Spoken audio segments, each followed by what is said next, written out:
The Reaper, the Maelstrom, and the Thief is a Dungeons & Dragons show by RollCast, intended for mature audiences. It contains mature themes, strong language, violence, and drug references. Full content warnings can be found in the episode description. Hello and welcome back to the table. As usual, I'm Tom, your DM, and I am joined by Ragnarok, our half-orc bard, played by JB. Yo. Gregor, our dragonborn cleric, played by Coogan. And of course, Iyvak, our human monk, played by Gaz. Good day. Fair enough. Welcome, Tom, everybody, our dungeon master. Thank you. Cheers, guys. Much appreciated. I've been meaning to do that for the past 25 sessions or whatever it's like. Yeah, we're quite a few sessions in at this point. And speaking of which, we'll jump straight back into what happened last session, because, oh boy, a lot happened.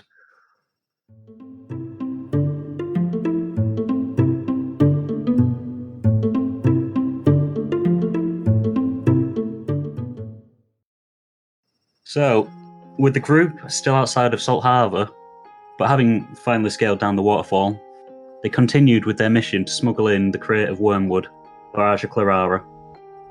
Ultimately, though, this ended in failure when Rag and Gregor were spotted next to the perimeter by a particularly astute guard. Though this did not end their mission, Iyvak's attempt at causing a distraction did. Pulling out the rubber ducky of terror, he squeezed it and activated an as-yet unknown ability. It began to honk louder and louder until it caused everyone in the vicinity to black out. When they awoke, it was morning, and an unknown amount of time had passed. Worried, Rag volunteered to enter the town by the docks in order to check whether their contact had already left. He managed this with relative ease, though to the dock workers and the guards at the dock, it was a strange sight to see a fully armoured half-orc pull himself out of the sea in the early morning. Because of this, one guard confronted Rag, and thinking fast, he managed to convince the guard that he had left the town earlier that day, and had simply returned that way for a morning swim. Although the guard was convinced, he informed Rag that he would need to go back to the gates so that he could be logged in.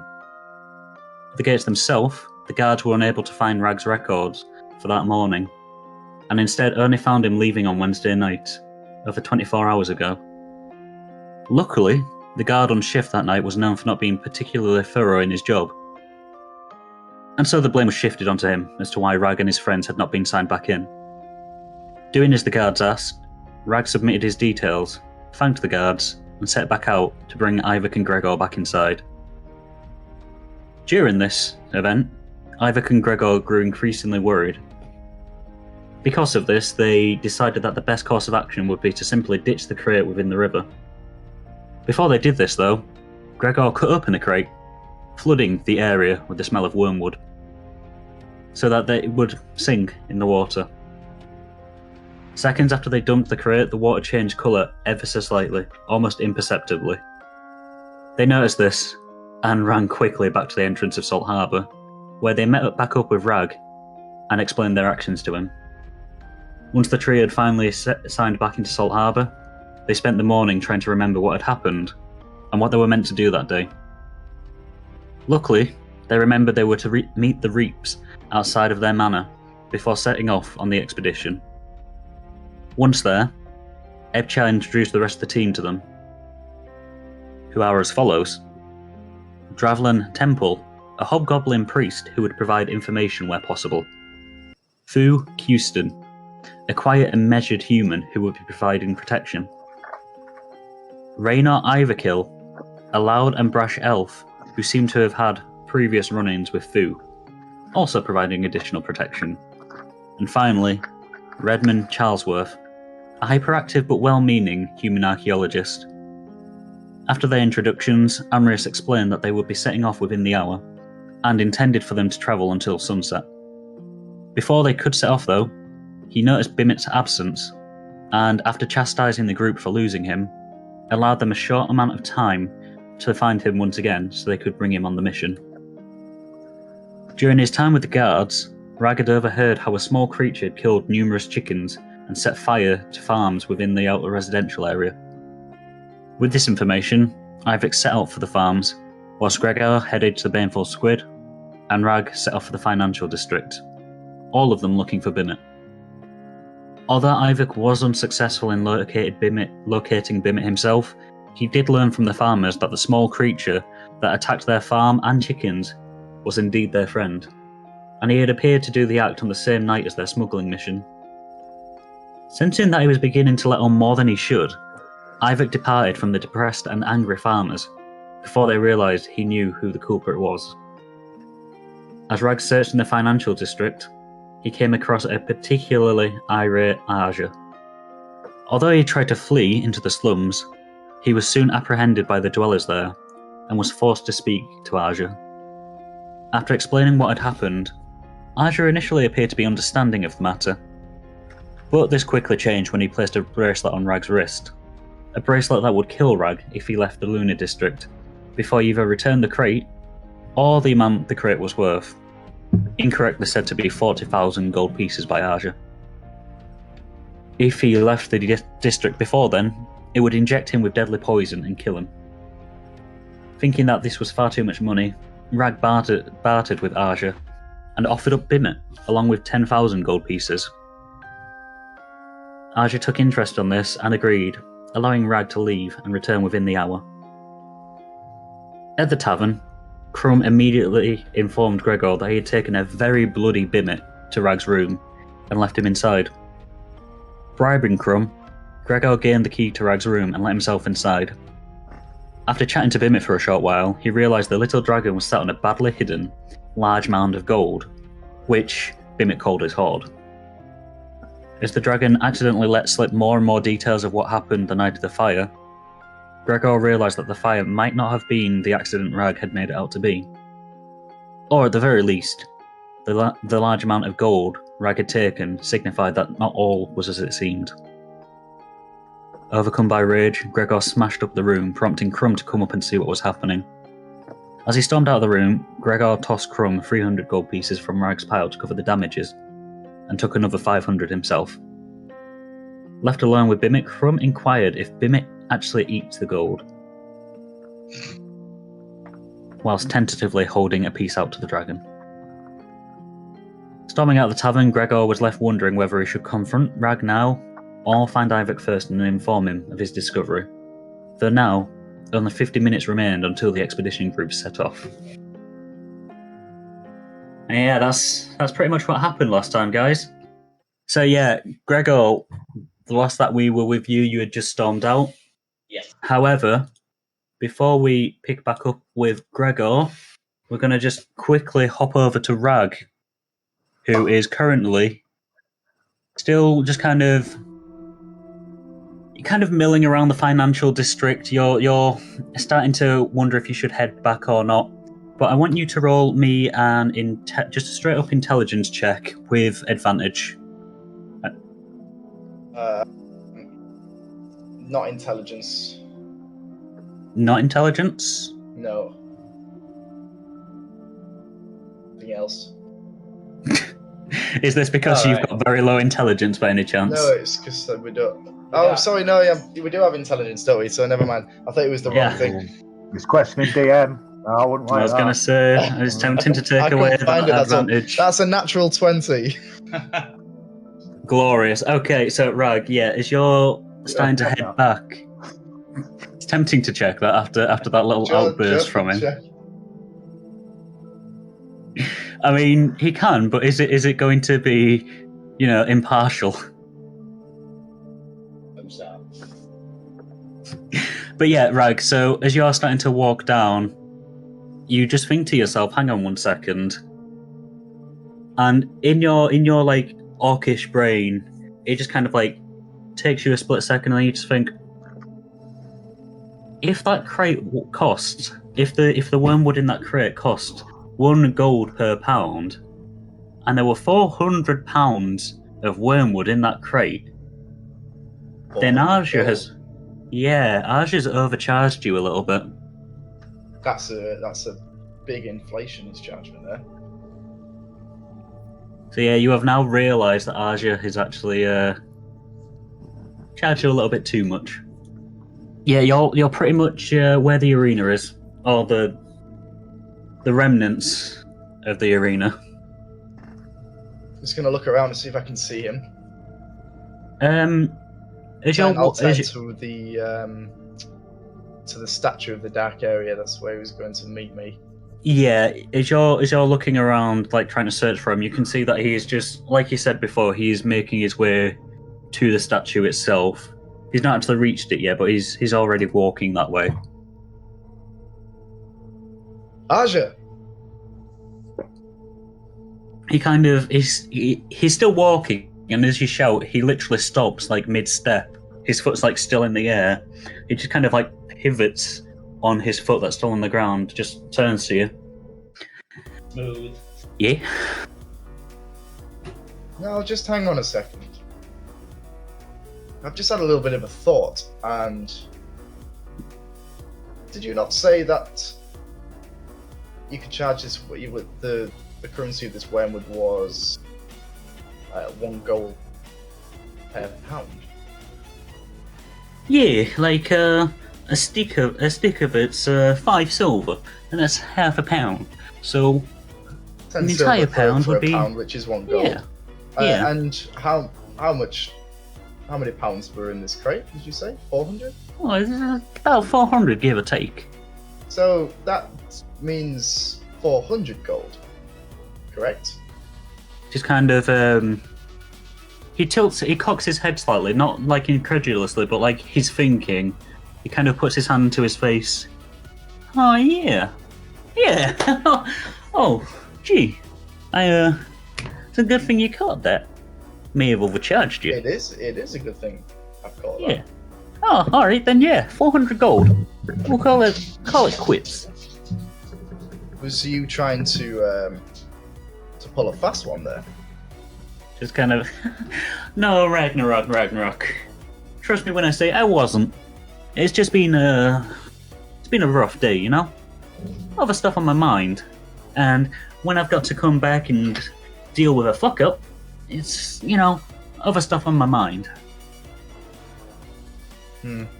Well then, let me tell you this.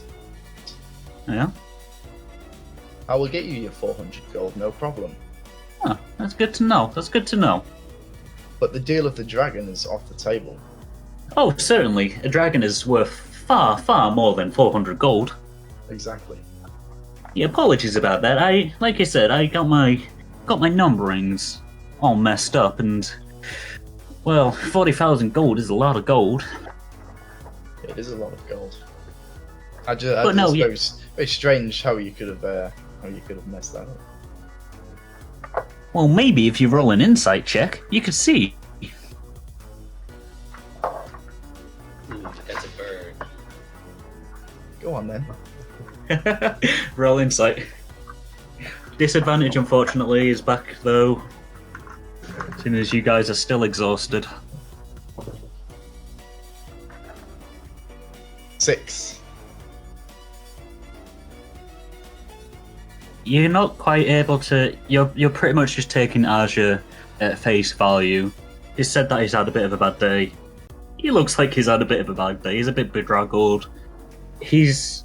Even though he's in an air genasi, he looks like he's got like a couple of beads of sweat running down the side of his face, but you can't really tell what's caused any of that. And we keep this between us again. Oh, of course. Conversation of what we've Hey, had. you're part of the family now, the Dark Area family.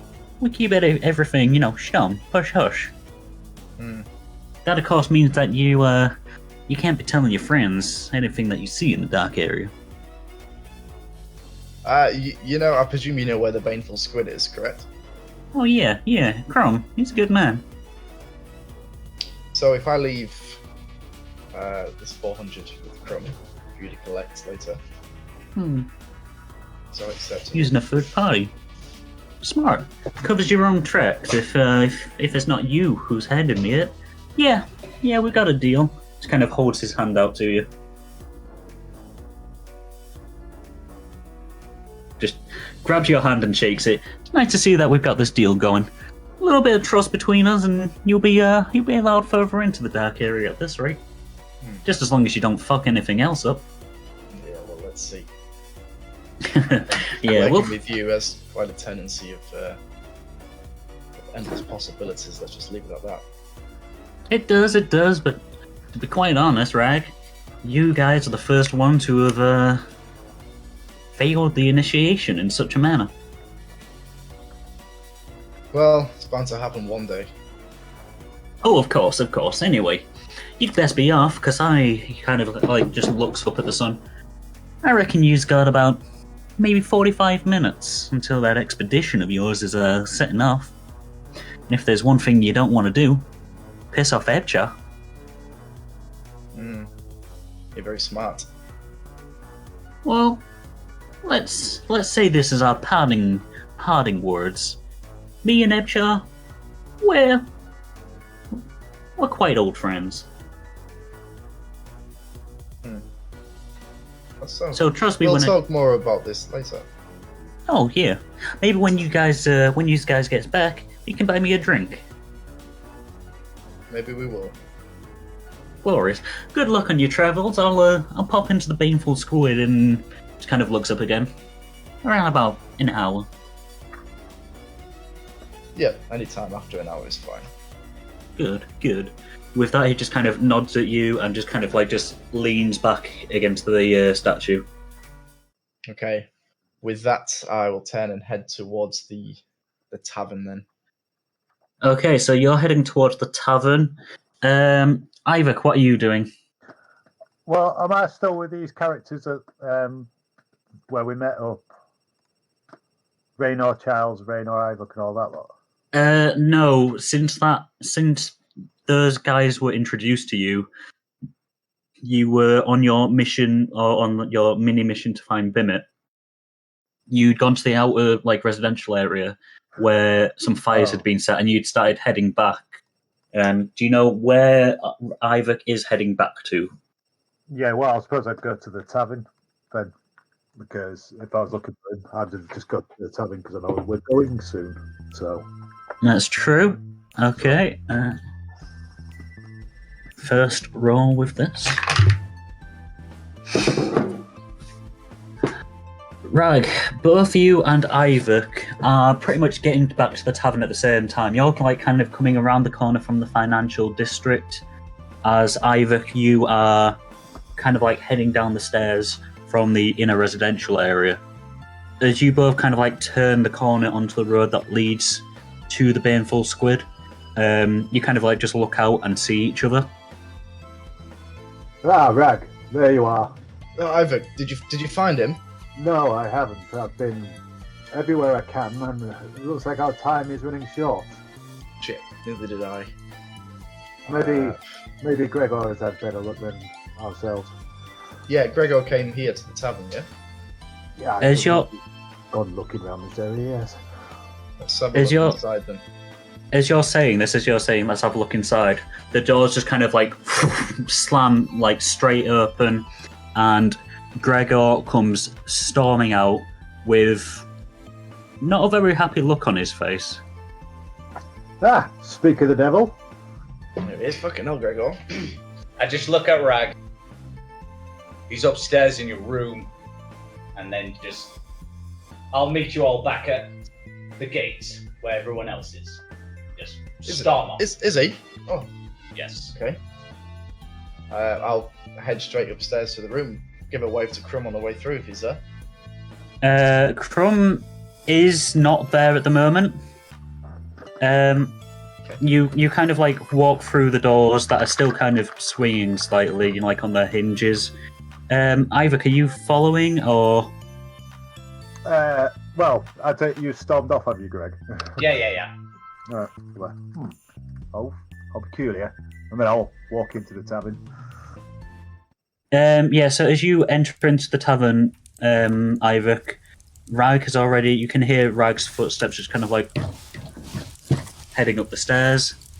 There's no one in this tavern at the moment. It's very quiet. Not even Crum's there at this moment in time. Is he up there? Rag, as you head up the stairs and you kind of like head towards your room, you see that the door is open and it looks a bit damaged. Rag! Just give us a minute. Is it cracked open so it's already open, you said? Yeah, it's like where the hinge is, like on the joint to the hinge and the door itself. The hinge itself is fine, but the wood where the hinge is connected to is cracked downwards. Slowly creak open the door and peek my head around. As you peek your head around, you see that your room is an absolute tip now. There's a couple of things that have been smashed up. There is gold scattered around the place. Bimit's on the bed. Crum's not in that room. Bimit? Kin's returned. What the hell has happened? Larger kin entered room. Larger kin not happy with Bimit or orc kin. Larger kin smashed room. Why did Gregor smash the room? He was not happy with our horde. You mean the gold?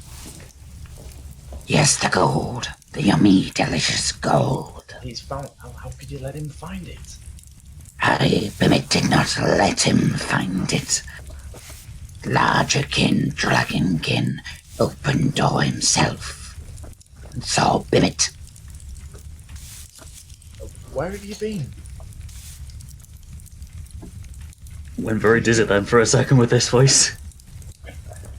Orc-kin did not feed Bimit, so Bimit had to find Bimit's own food. Orc-kin couldn't feed Bimit because Bimit wasn't around. Because Orc-kin disappeared. He was 1 meant to minute, follow. Bimit Always follow. was... 1 minute, Bimit was next to statue with Orc-kin. The next, Orc-kin disappeared, and Bimit was left alone. Bimit waited for an hour. Ragnarok! Time waits for no man. I'm sure Yeah. the same happens for orcs. Yes! I found him. He's here. Come on, we've got somewhere to go. Yeah, with that, quickly scurry over to the bed. Is Bimit on the bed? Bimit's still on the bed, Right. kind of like sat on a lot of the gold. As you approach, he just kind of shuffles a bit. Yeah, I'm gonna scoop him off this bed, lift the covers back. I'm gonna pummel this gold into my bag of holding. As you do, you kind of like scoop him off. It's kind of like, you know, like if a cat's on the edge of something and it falls off, it just like just lands on its feet. Just We'll go and get some steaks. You need to leave Bimit. And we need to find is your- Gregor. So what did you tell him? As I'm scurrying this into the bag, did you tell him anything? Bimit told it. Dragonkin asked Bimit where we got horde from. Bimit tell him little angry man gave horde. Why did you tell him that? Bimit cannot lie to kin. Oh, well, that's just great then, isn't it? Kin is family. Bimit not lie to you, or dragon kin, or small little human kin. You mustn't say anything else until we have this all sorted. You do understand? Bimit try, but Bimit cannot lie. I'm going to pick him up. By well, not scruff, but the back of his skin. so as you're picking him up, Hold him close. I want you to roll me a perception check as you pick him up, please. I'm going to start walking upstairs as well. Yeah, as you're picking him up, you can just hear Iyvak's footsteps slowly but surely starting to come up the stairs. Just like a 17. You haven't got time for this. Bimit feels a fair bit heavier than the last couple of times that you picked him up, and he also seems a little bit bigger. Okay, well, as I've got him, holding to my face. So, not another word.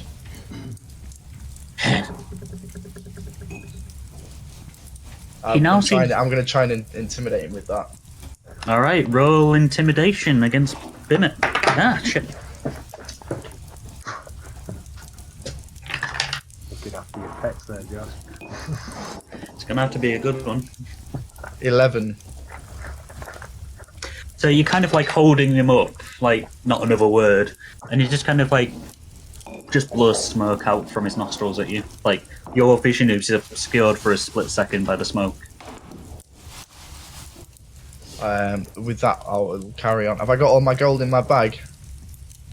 How much gold did you stop? say you had again? I have got 36,770. And that's after Gregor's taken that 800. I've removed that off my. Yeah. Okay. Yeah. Do you want to roll me another perception check?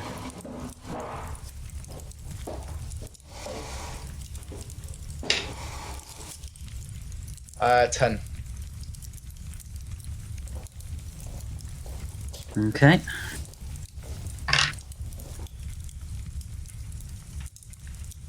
Minus another 400 gold from that. Any specific to another reason? No. Okay. You just know that you are, at this point in time, you're around about 1200 gold lighter in total. Right, well this gold is in my head and I really want to get it in this bag, so if I haven't done it, I would like to immediately go back to putting it back. Yeah, you've kind of like, you've tried your intimidation with Bimit and just dropped him on the floor, and you're now just scooping the gold in. But yeah, there definitely seems to be a not like an incredibly large amount less, but there does seem to be a noticeable amount less than there was. Right, and with that then, I'm going to throw some of this stuff that's on the floor, the wardrobes or whatever that's been knocked over, I'm going to start making some noise and throwing it around. Okay, you're starting to throw this around. Iyvak, you're literally just like stood in the doorway as he's throwing stuff around. Only if I know that Ivak's coming up the stairs though, actually. Okay, the footsteps have stopped at this point. Did I hear him in the first place? Well, Iyvak, did you tell him you were coming up? Well, no, I was grumbling, I was coming up. And to be honest, what I am going to do, just being as what I was going to do, is just bang on the door. We're like, Yeah, that's fair enough. Yeah, you start, you've got all your gold in, and you just hear this on your door. Ragnarok, come on! We failed our last mission. We've got to get to this one on time. With that then, if I've got everything that I need, I'll check around, have a quick glance around the room, see if there's anything I've left, and I'll just open the door just enough for me to fit through, look at Bimit, come on the shoulder. Bimit kind of jumped. Sorry, go on. What was all that noise? What noise? Doesn't matter. Come on. If you don't waste your time. Yeah, I'm ready. With Bimit jumping onto your shoulder, he does feel a fair bit heavier than before. Like, he feels heavier than he used to. Vinny, there you are. I've not seen you for a good while. He doesn't respond. Doesn't say anything. Right. However, you can tell that he looks. Whereas before he was like the size of like a King Charles, he's now about the size of a collie. Right. Be growing. I was just walking down the stairs. I'm just going to grab 400 gold out of my bag. As you do, you kind of like feel Bimit's neck just kind of like reach down, like from your shoulder towards where the gold is. Not now, Bimit.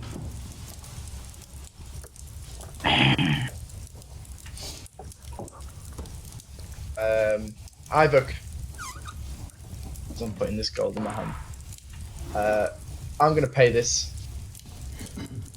and I will sort it out later, but I bumped into Aja on the way to have a look for Bimit. He wasn't too pleased about our mission. Oh. And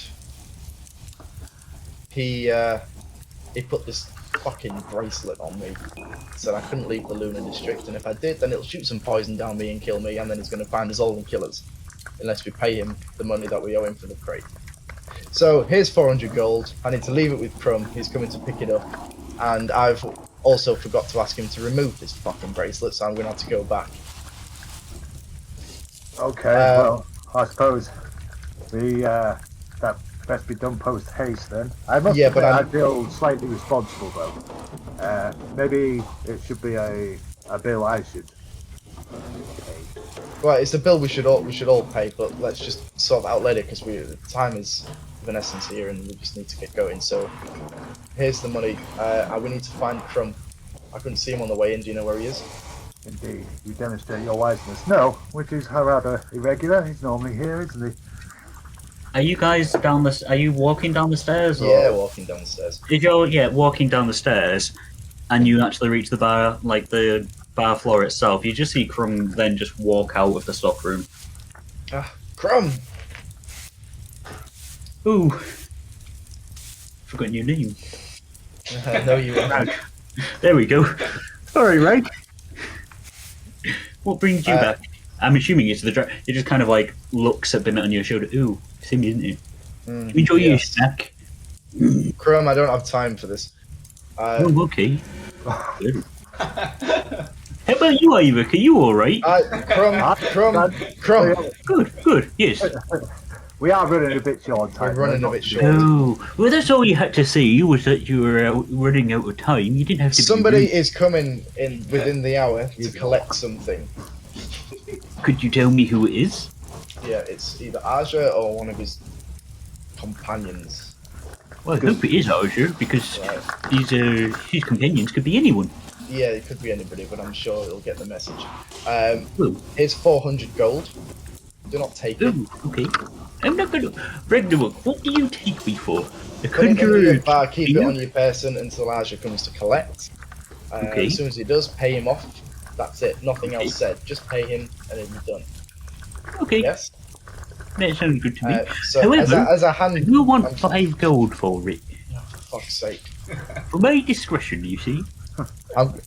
With that, then, I'm going to go close to him, put the money into his hand, and I'm going to whisper into his ear. Go on. Let's just say we'll call it even with the room. Kind of drops it in. Oh, you mean all the stuff that's in the room? Goodbye, Crum. Turn around and walk away. Oh, wait, just 1 second. Just 1 second. I've got something for the dragon up there. Did you get the stakes in? No, I've got something else he likes, though. Yeah? Oh, yes. So he, from the 5 gold that you gave him, he picks up a gold coin and just kind of tentatively reaches up to Bimit's mouth. It's alright, you can have this one. And I didn't give him 5 gold, though. He just takes it out of the bag. He did say 5 gold for my discretion. Just holds it up towards Bimit. It's alright, you can have it. And as he does, Bimit just kind of like just eats the gold. I'll give him another fucking bastard. I'll hand him another 5 gold. Thanks for that. Make sure there's 400 there when he arrives. Of course, I will actually go through it and just double check. But yeah, you best be on your way, and I'll make sure that it's all good. Speaking of that, though, the last time we spoke, he was due to get some steaks in the afternoon. Days have gone by since then, so I'll take all the steaks that you've got right now. Oh yes, of course. Just as DM for a second, did you pay for those steaks? I don't believe you did. No, because I didn't receive them yet. That's correct. Alright, I've got a healthy sum of 5 steaks. Yeah, okay, what do you want for them? I would like... Just what would I like for them? 3 gold apiece. Yeah, alright. It'll be 15 gold. Yeah, let's just get on with it. So do you give him the 15 gold then? Yeah, I'll give him the 15 gold. At that, he just holds out another gold piece towards Bimit again. Just 1 more for the road. Bimit just kind of chomps it down. I'll go get you your steaks. Just heads off. Can I see that Bimit swallowed that coin? He's kind of like, yeah, he's swallowed it.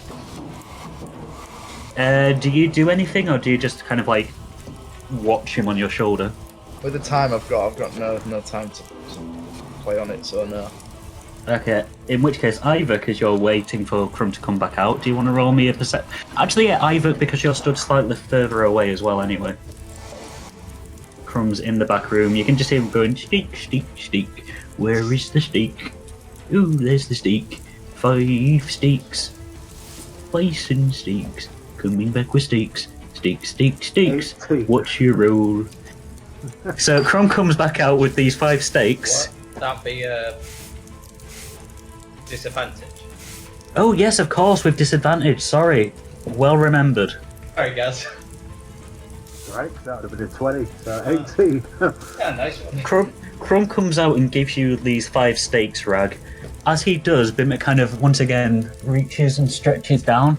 As he's doing that, Iyvak, you could swear that Bimit has grown again a little bit more. Well, by Zurich's thunder. Is that Rag? What's that? Bimit, he just got bigger. No, we didn't. He did. I swear he just ate that gold and then he just got big. Let's have a look here. I'll pull him off my shoulder and hold him in front of me. Yeah, so he's now gone from the size of a collie to a slightly larger collie. I suppose maybe he has. Just give him a little bit. Maybe not here. Oh yeah. Oh fuck it. Yeah, go on. I'll throw him with gold in his mouth. Just as he's hissing at you, just like because you're holding him by your scruff, just launch a coin. Takes a second, but you actually feel him just a tiny bit heavier. Oh, this is gonna be handy, this one, Rag. I feel it.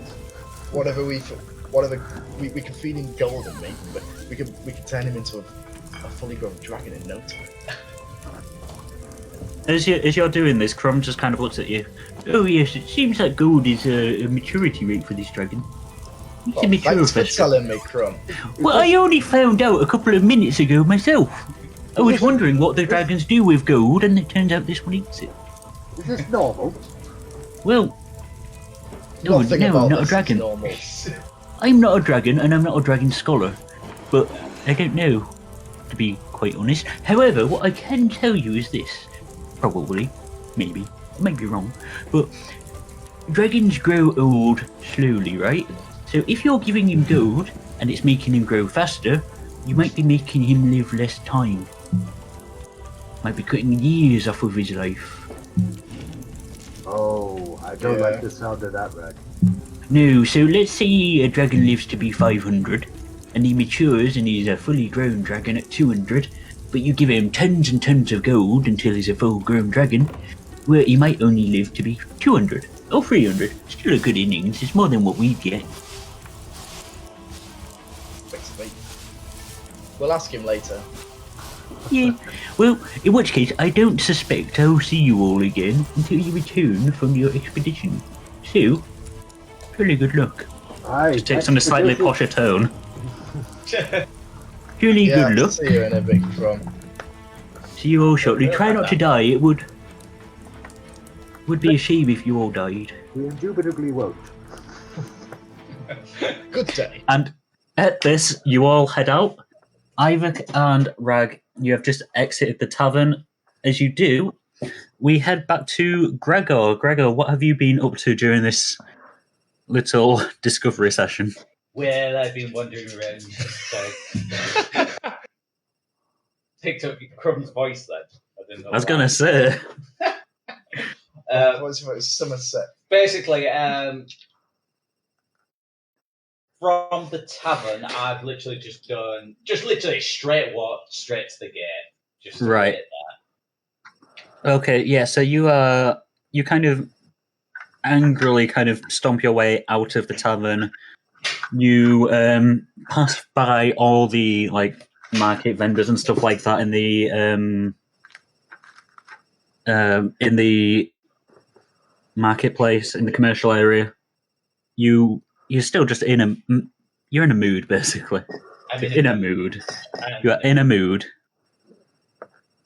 and you takes a couple of seconds. You pass by the large crystal tower, but you do get to the gates within 5 or so minutes.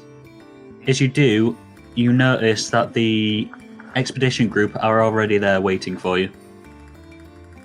I just go straight towards them and just stand silently.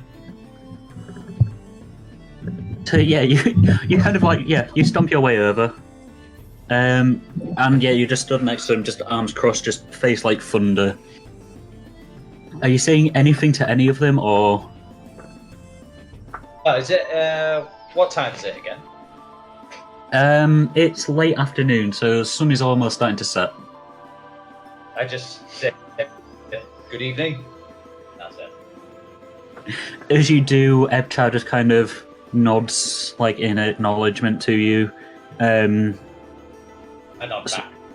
Some of the others also nod, but it looks like a couple of them might actually just kind of be almost trying to psych themselves up. Like they're just trying to get in their own heads, so they're calm and whatnot. I just look at them and then just look away.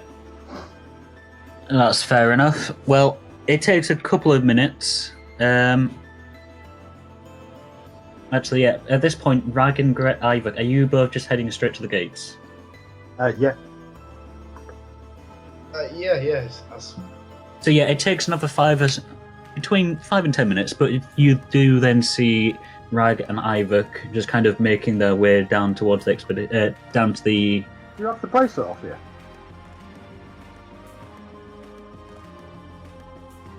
What was that? Sorry. Oh, do you have the bracelet off you? No, I don't. No, I need to double check because that's what I thought. Can I just check if I've got that on me? You do still have that on you. I need to go and. I haven't told Iyvak this, have I? I think you just told me the. Yeah, it wasn't You've told him about the bracelet. I'll just give him a nudge. So I need to go and get this sorted. Oh yes. Let's not forget that. You go on. I'll get them waiting. Don't you worry. I'll turn around. As I do, I'll throw one of these stakes into the fucking dragon's mouth. As you do, you just complete the whole. Doesn't even like chew. Just swallows it whole. So yeah, Gregor, it takes another 5 or so minutes, and you see Iyvak walking by himself up towards the gates. Look. Greetings. As you're greeting everyone, again, Ebchar just kind of nods at you. Amrius just nods and just. That is two of us. That is two of yourselves who are here. Where's the final two? If I could just indulge your patience, I'm afraid Ragnarok just has a tiny matter to attend to. It'll only be a few minutes. The tiny matter is not the dragon, is it? No, not really. No. We've got. Very well good. I trust that you found him. Oh yes, not a problem. You're just Very well good. doing what dragons do, just snoozing. Just takes a second. Very well. We shall wait for Ragnarok and Bimit to return, and then we will set off post haste. You see, the sun is already setting, and we are already late for our expedition. Indeed. It'll only be a few minutes, not too long.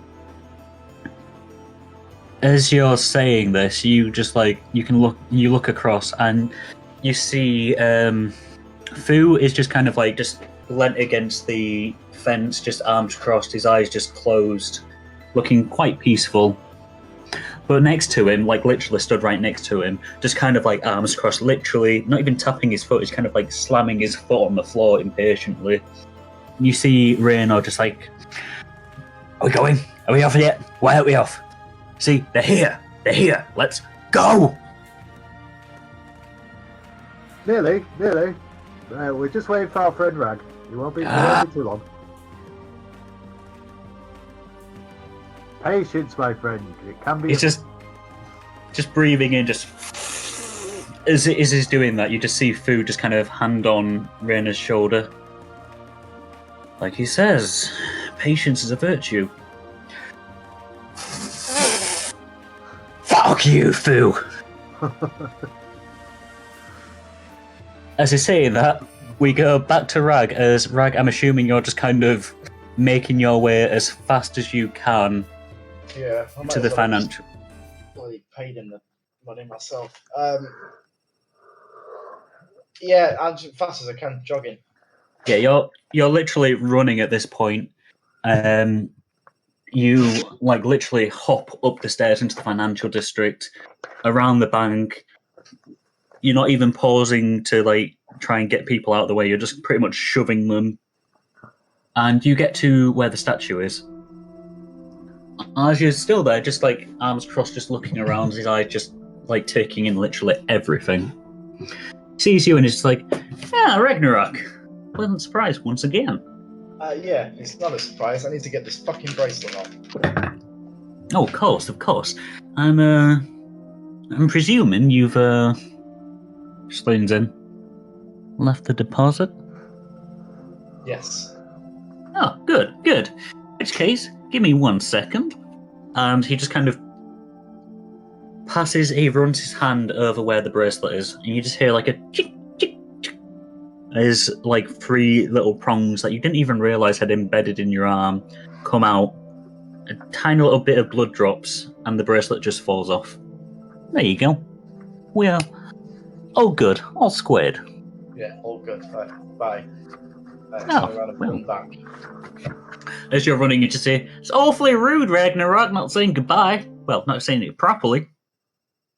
No comment. Good luck. Good luck on your mission.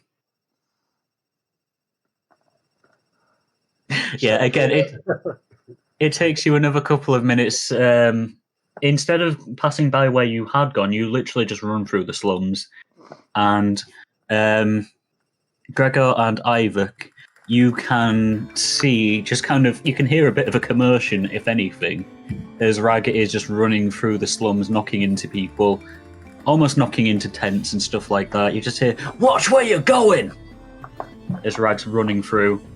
But he just kind of jumps over the little waste canal with all of the town's waste, and he is now pretty much right in front of you. Here we are. Here I am. Let's go. Very well, good. We're finally here. Told you it'd only be a few minutes. Shall we be off? Yes. Yes, we shall be off now. We shall make our way to where the new mine crystal no longer holds its sway, and we will set off on the first leg of our expedition. As he says that, you see Reina just like, finally! We're going! Good. Thank Christ. I don't like waiting. I know, Reina. At this... What did you say to him, sorry? I just said, come on. You're the one we were waiting for. That's correct. Are you ready? Yeah. I am hyped. We get to kill things. Maybe. At this... Sure, the time will come. As you're saying that, Fu just kind of lifts himself off. Yes, especially if Raina has anything to say about it. The time will definitely come. I'm just going to quickly shift my gaze to Gregor. Okay. See if he's looking at me. Gregor, what are you doing as Rag shifts his gaze? I just give him a blank stare, and then just look at, just look away. That's it. Yeah, Gregor is just basically just blank stare, dead-eyeing you, essentially.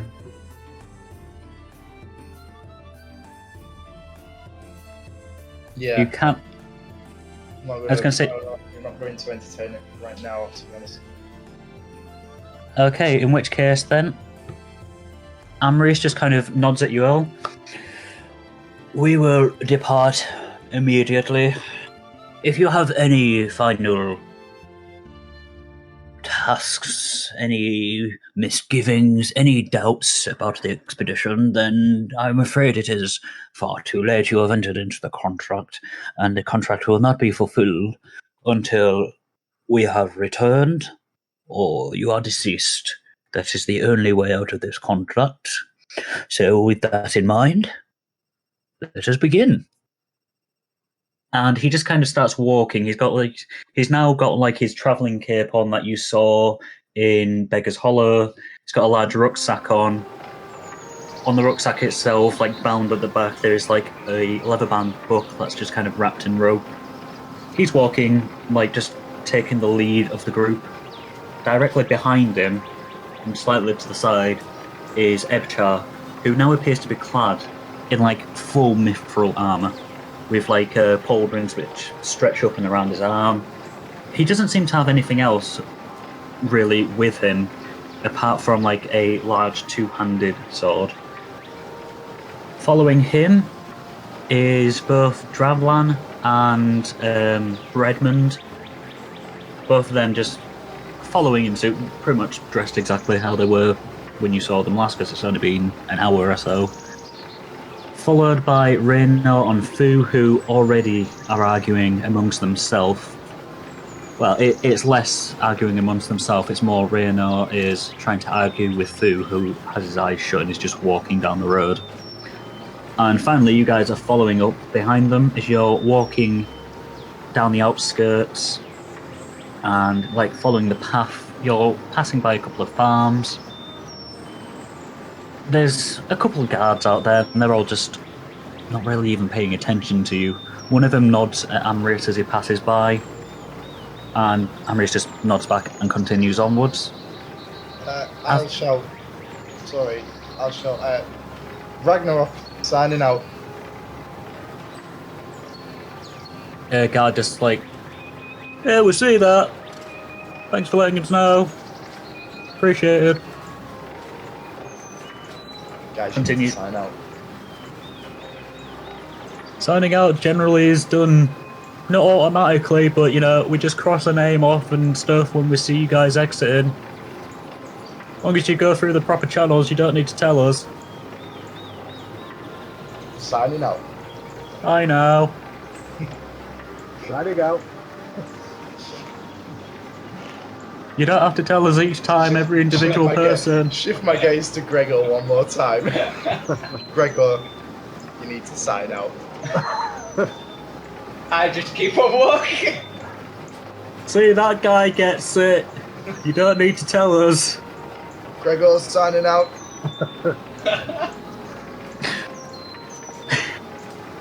Signing out under another name's fraud. Could get jailed.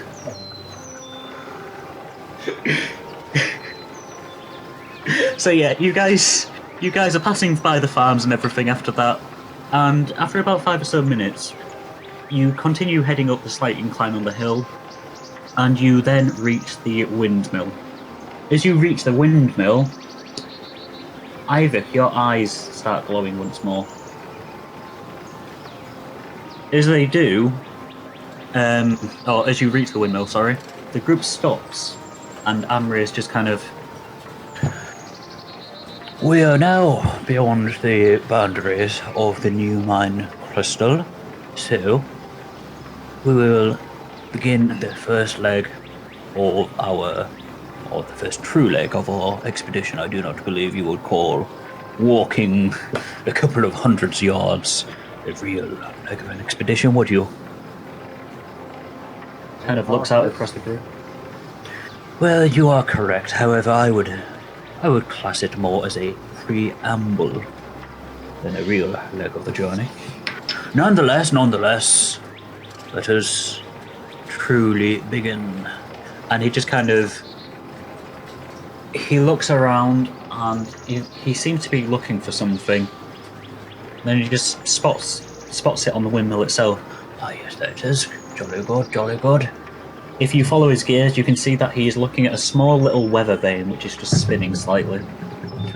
jolly good, not moved. We can teleport straight back here. Very well, very well. He just kind of like reaches around his backpack where the leather-bound book is, pulls it out, and just kind of like flicks it open. And as he does, he starts scrawling something in it. How many of us are there? Yes, 9 of us, I believe. Yes, 9. Okay, very well. And he just kind of snaps the book shut. As the book snaps shut, you see like a light kind of travel up his arms and like kind of stretch above his arm, round his shoulder, and you see it just kind of like these white words almost just stretch up, stopping just below his eye. And as that happens and he puts the book away, he holds out his hand, and in front of you, similar to in Beggar's Hollow, a dark purple swirl starts appearing, just grows larger and larger until this large swirling purple portal is right in front of you. This is how we will be travelling for the first leg of the expedition. You see, it will be far too long a journey for us to simply walk from Salt Harbour all the way to Menel Peak. However, I am afraid, my friends, that I do not have one of my veins within Menel Peak itself. You see, the crystal elves are not very forthcoming with litter.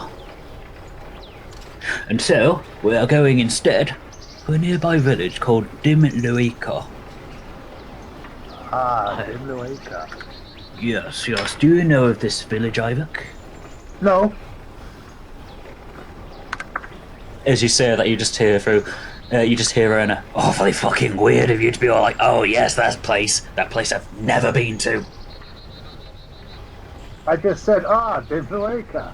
Nah, Loica. It's good. What, me or Gaz? You, Tom. Great, I can't put on a Scots accent to save my life, but apparently I can now. But yeah, he just kind of, once again, Fu just kind of like just elbows him to the side. Alright, I'll be quiet. If we are all quite done, I do suggest that we just head off immediately. How far travel is it from Loica to Salt Mines? The salt mines? No. These are well, technically they are called the Mithril mines, however. Yes, there is no Mithril within these mines. Yes, that's what I meant. I understand that. It was simply a jape, Iyvak. You see, we must keep ourselves in good spirits in this expedition. It will be around about a 2-week walk. Nice. Well, I do believe that I told you all to pack enough provisions for 4 weeks, did I not? Yes, absolutely. I'm thankful you have this purple door for us. Oh yes. Without that, it would be closer to around 2 to 3 months of travel. If not longer. Has anybody got any water? Are you asking me that, Ragnarok, or...? No, did I say that out loud? You did, yes. This is just a book I'm writing. As you say that, you just see Ebchar just almost just raise his hand like, oh, this is going to be a long expedition, isn't it? 2 weeks. 4 weeks. 2 weeks there, 2 weeks back. Whatever's in the middle. And whatever is in them. It just walks through the portal. As he does, you gonna stay back? As he does, Raina's just like, yes, at last! Just sprints through the portal. I'm just gonna go through. Yeah, nice and calm and stay. Yeah, so you guys walk through, following you. Dravlan follows you straight away, as does Fu, just pretty much just walking quite quite measured. Gregor, have you passed through, or are you still in a bit of a... I was waiting for Rag to pass through first. Yeah, and I'm waiting for everyone else to pass through. So are you both still just kind of like it's almost like a Mexican standoff. I just turned to Rag at this point and just go, after you, Rag. Is everybody else gone? Is it just me and Gregor left? As Gregor's saying that to you, Redmond is he's like at the actual face of the portal itself, almost passing through, just kind of sees you both, just turns around. Hey, you guys are coming, right? Like, yeah, we're coming, Mr. Archaeologist. Go on, after you. Okay. Just turns around, just walks straight through the portal. Okay, I'll start walking towards the portal and turn to Gregor and say, what is the matter with you? I think you know what's the matter. I've been in your room. Yes, I thought you'd been in I was my just room. going to say I just walked by him in silence at that point. But you mean you found the gold? Yes. And? I don't say anything, I just walk up straight into it. Straight into the portal. Yeah, so Gregor, you just woof. Gone. Yeah, as you're Right. calling out to him, he's gone through the portal. I'll go through the portal as well. Alrighty. So, this bright light just engulfs all of you, each individual, as you walk through the portal. And almost like a loading screen, the purple portal swirls around you, almost like it's loading something else because someone might need to find where this file is. Keeps on swirling, just like whoop, whoop. And it starts clearing. It's strange because even though you entered amongst each other, as each of you look around, you don't see the other. The others, should I say. However,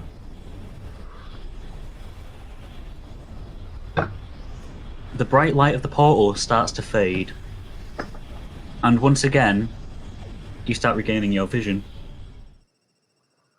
As you're looking around, you notice that with the exception of birds and the occasional insect, you don't actually hear any noises.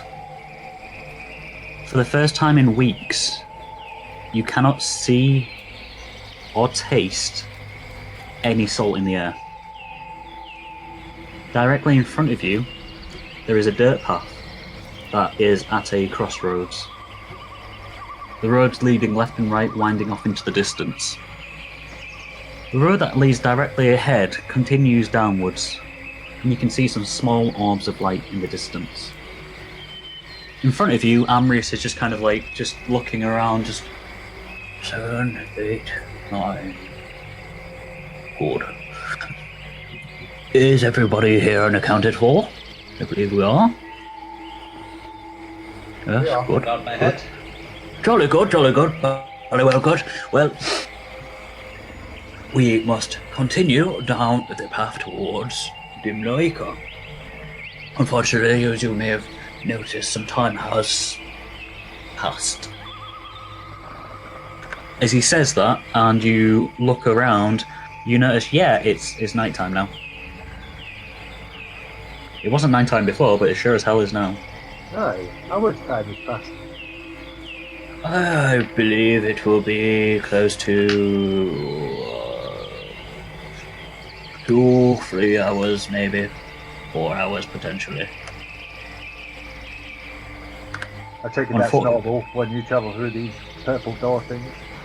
It is, yes. Well, it is normal when you transport such a large group over such a large distance, yes.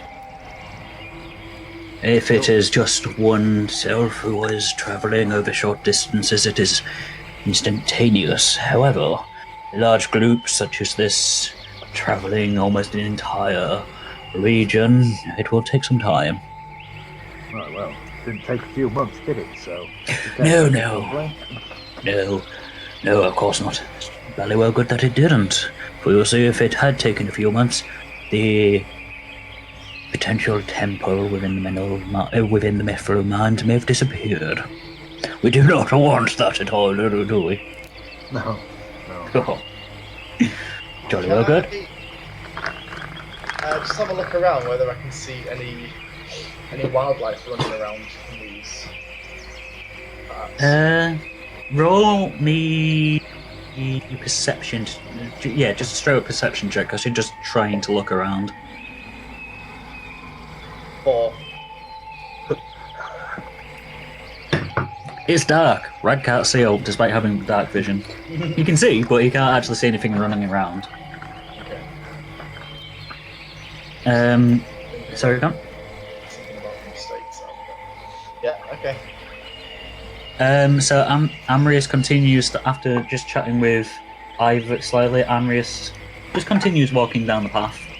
As he does so, and as you all, I'm assuming, follow him and the rest of the group, you approach the lights and you realise that they are simply lanterns that have been hung outside of some small houses, which don't appear to be too far away from where you are.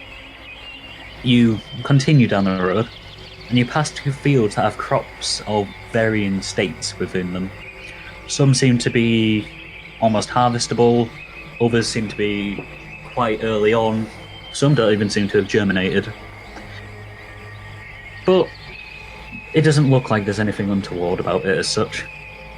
Finally, after following this path down and passing by the fields, you reach a village. To your left as you're passing through, there is a stables, and a large wooden barn to your right. The clouds above finally break, and the full moon casts a pale white light into the small village. With this light now illuminating the village, you see that there are less than a dozen houses in this settlement. I guess you would say about 10 of them. They're all placed a small distance away from the road. And right at the very end, just before a large forest, which is wrapping itself around, engulfs it, is a 2-story building. Quite a little village. This is Loica you were talking about? Yes, this is Loica, yes. It is as you said, it is quite a quaint little village. There is only 10 families here. Many of them do not actually even work in Loica. It is such a small place. The only ones who work here are the tavern owner and the farmers. The rest commute to nearby towns for work and such. It is awfully quiet, though, I must admit. Where are we staying for the night? Yes, we are staying here for the night. A quaint, as you would call it, Iyvak, a quaint little tavern called the Sleeping River. I do believe you can just see it a little bit down the road. It is the only building with any lights still on. It's the only 2-story building within this village. That does sound fantastic. I must admit I'm a little exhausted. Today's experience. We are. Yes, you do seem awfully tired. You do seem... Yes. Has it been a stressful 24 hours for you three? You could say that. Just give us a good night's rest and we'll be grand. Jolly good, jolly good. And he just kind of continues walking down, and as he does, I'm guessing you guys follow him towards the 2-story building? Yes. Yep. As he does, you notice that Dravlan, the hobgoblin, who is pretty much just decked out in robes and a bright sun sigil on the front. He's keeping pace with you guys now, and it's just looking every so often at you. Just sideward glance. Is there a problem there, Dravlan? Not really a problem as such. Just wondering why you all seem so exhausted before our expedition has begun. We are busy people. Did you not think to have a rest beforehand? Or is this the work of your word? Which is why I asked the question before we enter this tavern, potentially near your prying ears. Is this the work? And he just kind of leans in closer. Of gods. The timing of that, Christ. And just keep walking. Of our exhausted. Yes. Well, I mean, we have had our bliss in with, but no, it's just more of a work of our busy lives. Just that we had a... I can't talk. No. You're that exhausted. Yeah, I'm that exhausted. I can't think straight. Can't put two thoughts together. Very well. And how about you, my friend? Looking at Ragnarok. Me? Yes. Is your affliction caused by deities, gods? Really? Pardon? Not really. Just kind of looks at you. Very well, very well. Why are you asking about that? Yeah. 1 second.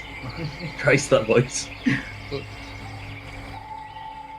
A little bit strange, Rathlang. Seems rather out of the blue. I ask because I am a priest. I am a priest of Lavanda. And I take my religion very seriously, as one would expect from a priest. And if we are to be traveling together, I do not wish to have to consort with those who have... I do not wish to consult with those who have pacts with gods that do not fall within my beliefs. Well, indeed. Would this be what you ask many people who are tired, if it's the work of gods? Only those who do not look naturally tired. Oh. Well, I'm sorry it looks a bit suspicious, but tired is as tired is, my friend. Well, as long as there is no malevolence behind your exhaustion, then I have no ill will towards you.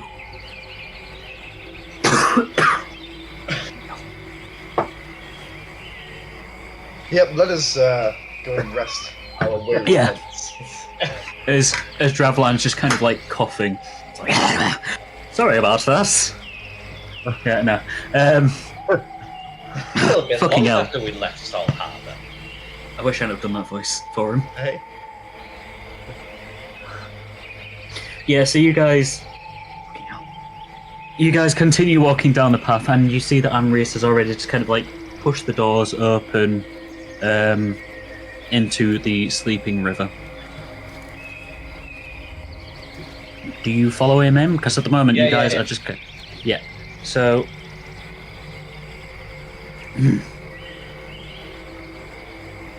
As you've continued down the path and you're starting to head closer and closer to the tavern, you see that the small amount of houses are starting to peter out. And instead, they're now beginning to be overtaken by the trees that are on the edge of the forest, which are now starting to kind of like overhang slightly. Directly in front of you is a 2-story building that, like the rest of the houses around, is comprised of timber and a thatched roof.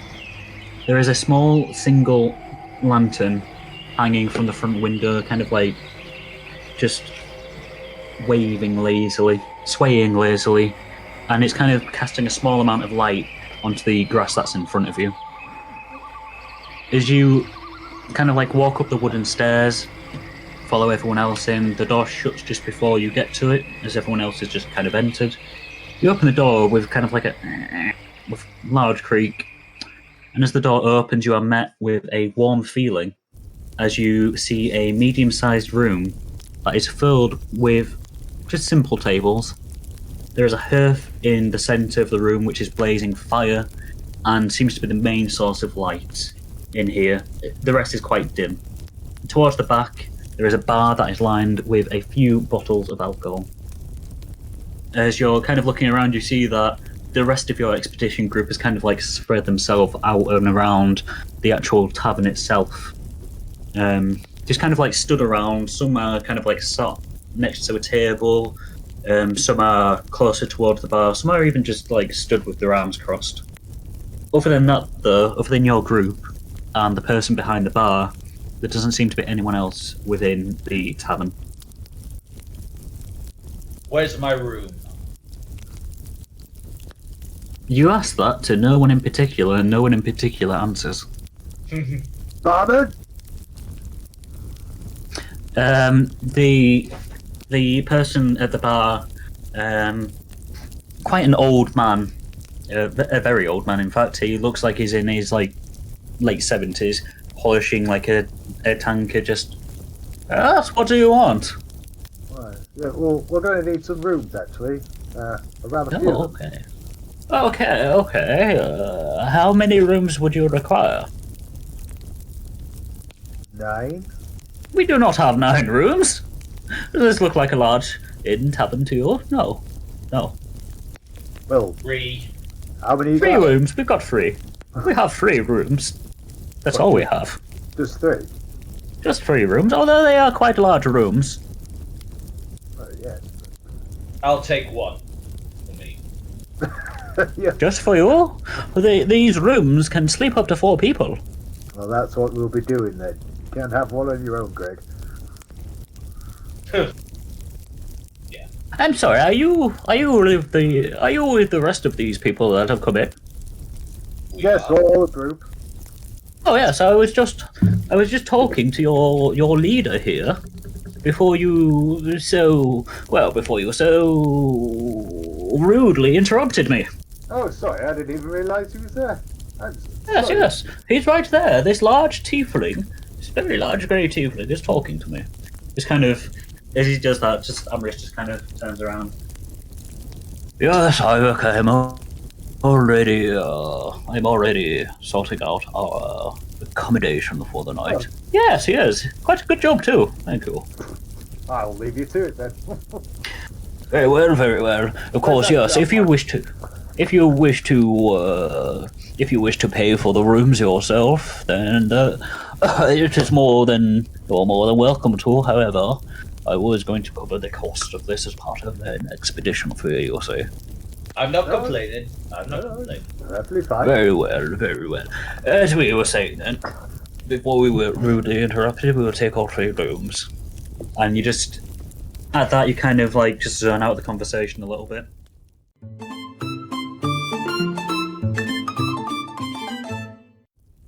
So, as we're back in the tavern, you 3 you've literally just been told by Amaris that he's covering the cost for this. However, there are only 3 rooms that each hold 4 people apiece. Yeah, well, I don't care where I am. I'll just wait at the side of the bar. Yep. Oh, barkeep. I don't suppose you have any food in, do you? No, unfortunately not. No. How about if I fill my skin with some water? Yes, go for it. There's something out back. There's a well. There's a well. I'll go and find the well. Gregor, do you want to fill? Have you got enough water? Ah, yes. Yes. Seems I've got enough water. I'll do that. I'll fill the line up as well. So yeah, Gregor, you're just still kind of like no, I'm fine with water. And as you're just kind of like just propping yourself up in the bar, doing nothing in particular, Rag and Iyvak, you both like exit, and directly outside of the tavern is kind of like the wooden entranceway, essentially a wooden walkway that leads with stairs that lead down. But the walkway leads around the side and the back of the tavern itself. As you take the wooden path down, you then see that there are some more wooden steps, and directly in front of the wooden steps is a stone well. There it is. Oh, there we are. Rag, does Gregor seem to have a bit of an attitude today? Yeah. It's just me. No, he seems to seem a bit off. Maybe he just needs some rest. Yes, yeah, maybe. Don't we all? Yeah, I'll fill my water skin up as well. But, Yeah, so I was going to say, you kind of like wind down the bucket and everything, it falls with a plop. And you bring up bring up a bucket of water, and yeah, both of you have a full water skin now. So that's 4 pints. Yeah, you both have 4 pints of water then. As you kind of like the door open, you see that both Amrius and Ebchar have already retired. Traveling around. You look around and Dravlan is still around. He's just kind of like nursing a cup, a small cup. It doesn't look like it. It doesn't look like it's in a what is it called? The drinking utensils that. Goblet. Tankard. No, that's the tankard. Thank you. Doesn't look. He's not drinking from a tankard, so it doesn't look like he might be drinking alcohol. Job lad. I've been meaning to have a word with you after our little discussion out there. Yes, what would you like to discuss? Well, it's more out of just curiosity, really. I mean, but, you know, it's just gods. It seems to be a bit of a subject I'm just a little intrigued with. Oh, very well. I'm very happy to discuss my god with you. Oh, your god. What exactly is your problem with gods? Or are you able to, I don't know, do you have any skills or knowledge in such matters? I do not have problems with gods as such. Just malevolent gods. Gods of death, of war. Those type. Oh, the bad ones. The bad ones, yes. The bad ones are very bad. Cause strife throughout the land. My god, Lavanda, would not be happy with that spreading across the land. No, well, I don't think any of us would be. Well, no, unless you are one of the cults. Oh, yes, indeed, yes. Then that's Scourge. They are indeed a scourge. Do you have ways of combating such powers? In a sense, yes, but also no. You see, in my service to my god, my faith rewards me with power. However, I will not use my power to harm others, or even bring them back from the dead. For doing so is an affront to Lavanda. Indeed. And what would you do if you did find that someone did have a pact with such a deity? Well, it would depend on the details of the pact and the deity in question. Well, not in particular. Just off the top of my head. Maybe one like Cyric.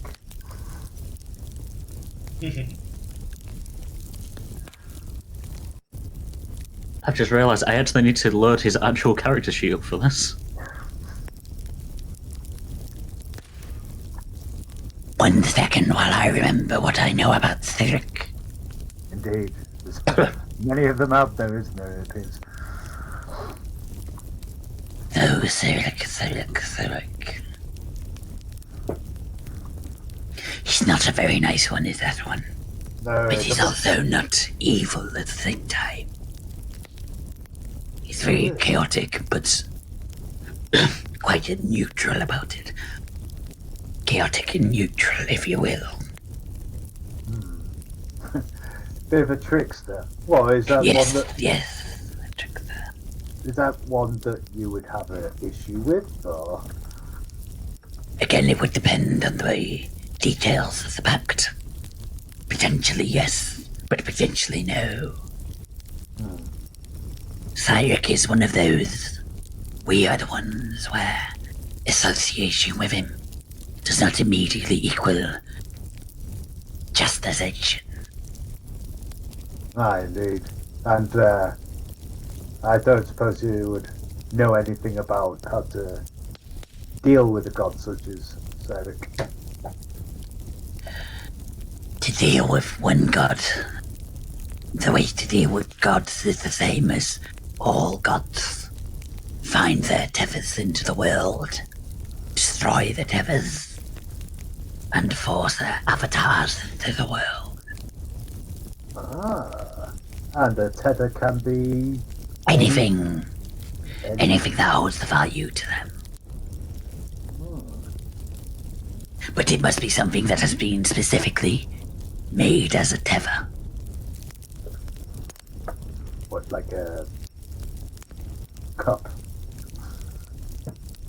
Theoretically, yes. Anything could be a tether, but the thing has to be specifically a tether. Take, as you say, this cup for instance. And he lifts up his little cup. So he lifts it up, it kind of swells up, and you can see it's just tea. There's just tea in there. This cup by itself is not a tether, but it could be a tether. If someone with belief, affinity, and the faith of the deity made it so. So, if the god made it so, or someone particular made it so. If someone acting in the word of that god. Right. A herald. Like a disciple. Yes, exactly. That you have given me a wealth of information right there. I don't suppose...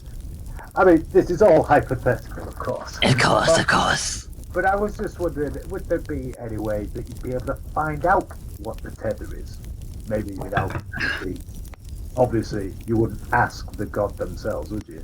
Because... Well, if you do not want to ask the god themselves, that would be the quickest way, yes. But, books, maybe. Or temples of the deity. Or followers of the deity.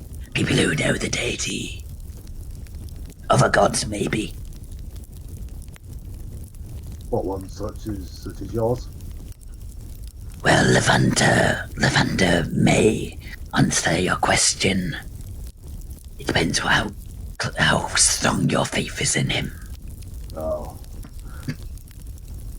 Well, that was a wealth of information. Feel free to get a drink on me.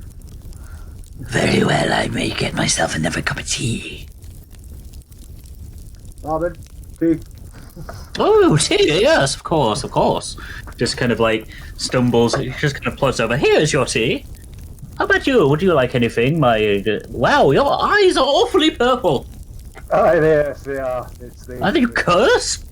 No, not cursed, no. It's just this thing I have that people find it quite charming. People are wrong. Just walks off. Well, I never. Well, I never. Anyway. With that being pointed out, yeah, Dravelon's just Yes, I meant to ask about those. It seemed awfully rude to ask in front of the others. Well, apparently some other people don't have manners. But No. Yes, it would appear I've developed this ability, which I'm still trying to fully understand or respect, because as you know, power comes great, responsibility. Oh, yes, this is a great saying of Levander. With great power comes great responsibility. That's the one. I knew I heard it from somewhere. Shortly after it. Well, yes.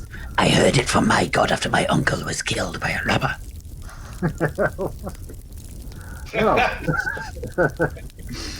Had entered a wrestling match to make some money. Your friend there, is he? Is he of the Crawley sauce? Wears suits, red and blue. No, you're thinking it's the spider god. Oh, yes. Well, either way, whichever god said it, it's wise words. Indeed it is.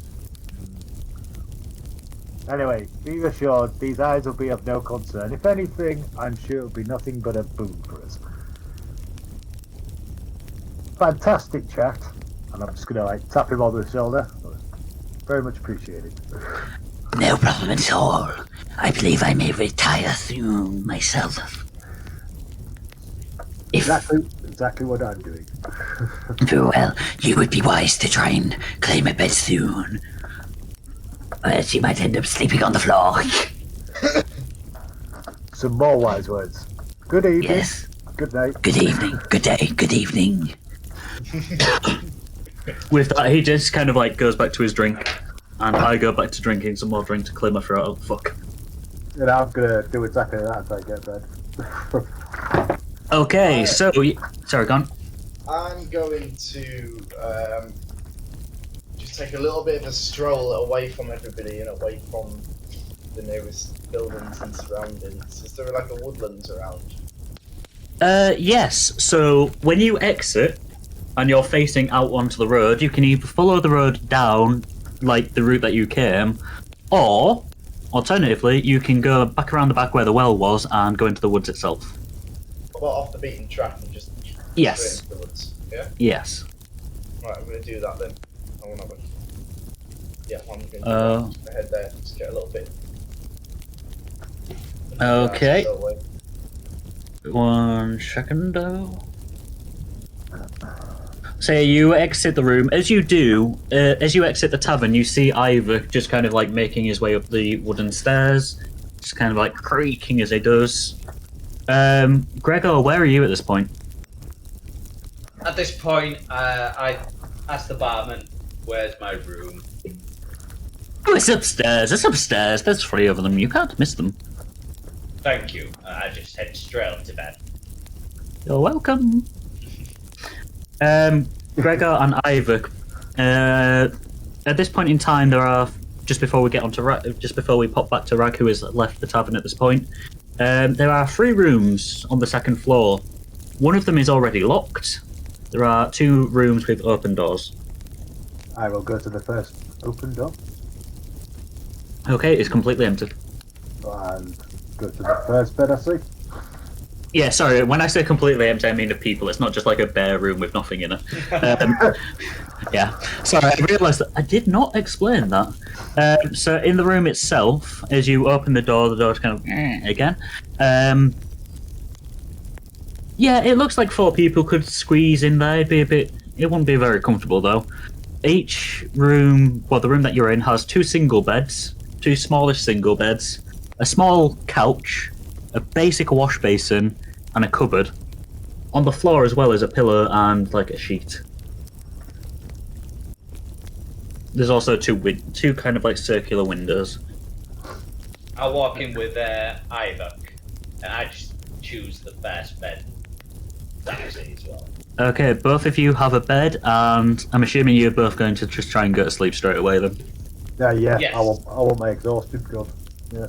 Okay, well, as these 2 try and get some sleep in a relatively smallish room, Rag, you have exited the tavern, made your way around the back, and you are now in the woods themselves. Quick glance around, there's nobody around me at all I can see. Roll a perception check for me.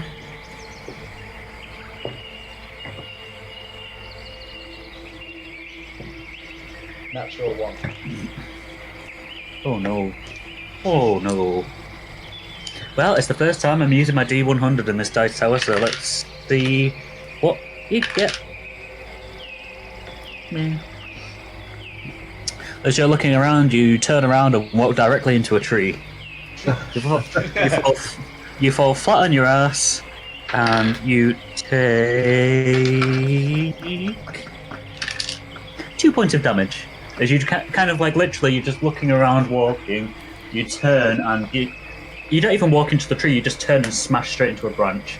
Branch tumbles you over, and yeah, you take 2 points of damage. But no, it doesn't look like it. Doesn't look like there's anyone else out there, because they'd have been laughing their ass off if there was. I presume Bimit's fallen off my shoulder now then. Yeah, Bimit's just kind of like... Bimit? Can Bimit speak yet? What is that loud noise? What did you tell Gregor? I told Gregor that we got the hoard from the little angry man. And anything else? Just kind of thinks for a second. We were there with fire. We fired Arena.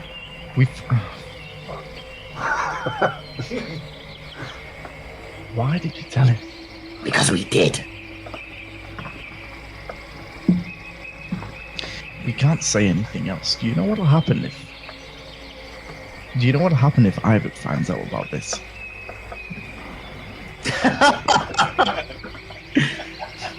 Yeah, but Humankin not happy we have gold. No, it's not about the gold. Then what about? It's about all of them people that died. Collateral. Yeah, collateral, that's fine, yeah. Listen, if Iyvak... Bimit, shut up. If Iyvak finds out about this, then he's gonna try and kill us both. Kin wouldn't try to kill Bimit. Kin would try and kill Bimit. Kin would fail. Well, Bimit growing strong now. Bimit is growing strong. At this point, I'll feed him another gold. Alright. I now have to 2 actually... gold. Oh! Now that you guys know about this, I need to actually start utilising a mechanic I came up with.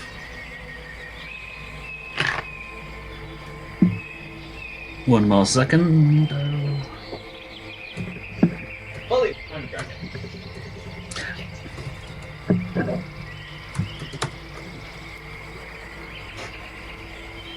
Okay. So... Excuse me.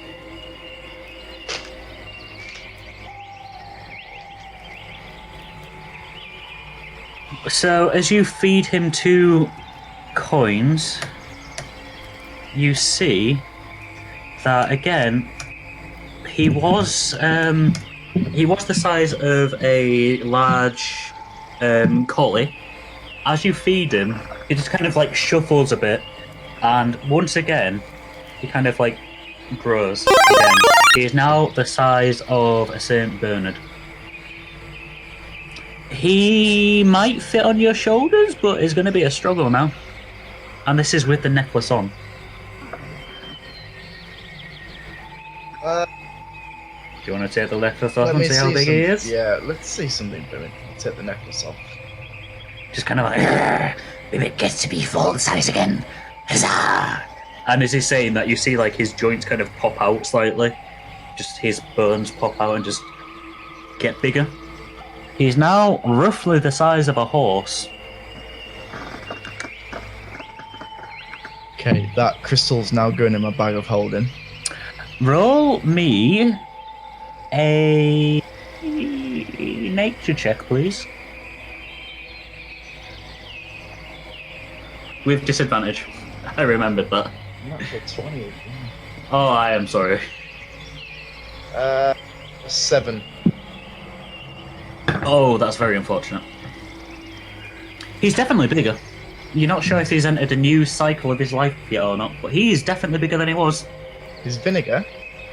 He's definitely bigger than he was. Oh, he's bigger. Yeah. You're not sure if this is a new stage of his life. You're not really sure what the life cycles are of dragons. Bimit, why are you getting bigger when we feed you gold? Bimit does not know. Bimit like gold though. Tastes good. Seems to make Bimit grow faster. Yeah, but it feels like Bimit's gonna need more food.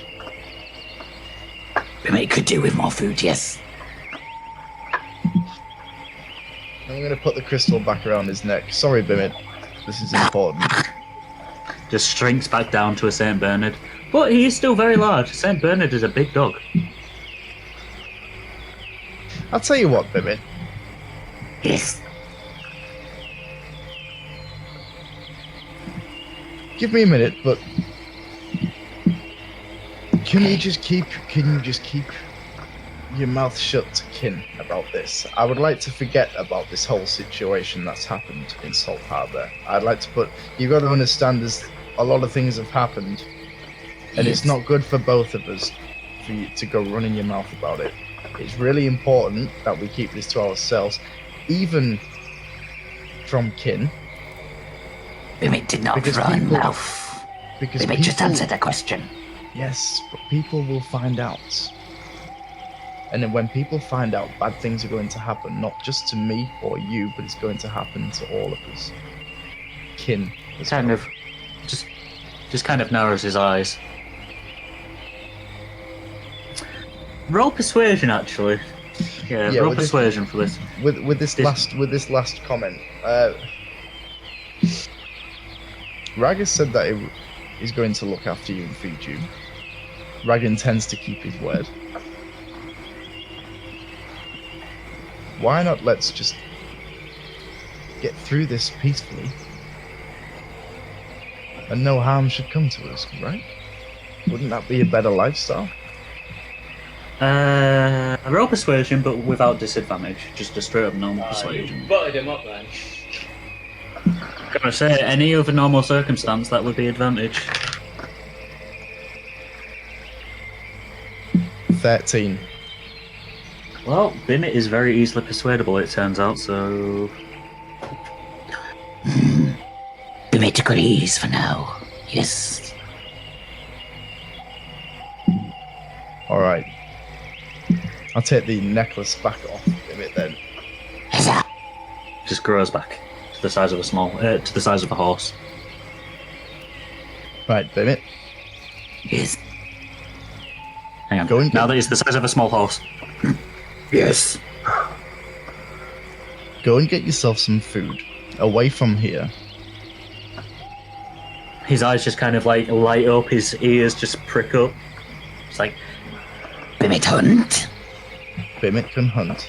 But beyond the down low and away from here, remember, no farmers' cattle around here. Oh, damn it, I dropped it open. Or farmers. Just tilts his head up and just lets out a very small, like, bright burst of flame. Doesn't reach the trees themselves, just like a happy, like, burst of flame. Bimit go hunt. Bimit go hunt, but Bimit comes back tonight. Very well. And just skitters off, like, literally just bounds off into the forest. And within seconds, you've lost sight of him. Okay. I'll head back to the inn, to the tavern. Okay. And try and find a room. So yeah, you pretty much immediately, get back to the tavern and everything like that. It's literally just around the corner. Thankfully, you don't knock yourself out on any more tree branches or anything like that. So yeah, you went to the tavern, and whilst the barman is still there, no one else is. Everyone else seems to have retired. So you walk up the stairs, and only one of the doors is still open. Yeah, I'll open and enter that room then. So you open the door, and you see on one bed, Gregor is sleeping. On the other bed, Iyvak is sleeping. And on the couch itself is Redmond, like taking up the couch. There is the space on the floor with the pillow. So yeah, Rag, you see that there is pretty much just the space on the floor now. With the pillow and the... Yeah? So I'll take my bedroll out, throw it on the floor. I put the sheet on top, wrap myself in, have a good night's sleep. Okay, so it takes you a good 5 or so minutes to start dropping off.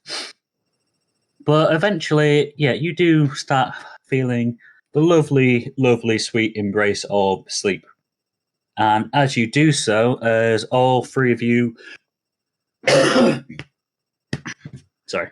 As all three of you sleep and slumber, you start to wake up. And you are in a vast black void. You can see each other, but you can't see in front of you. Iyvak? Oh, no. Been on. Oh, you've already realised what's going on! Horace! You just hear that echoing around you. Sleep. What was that?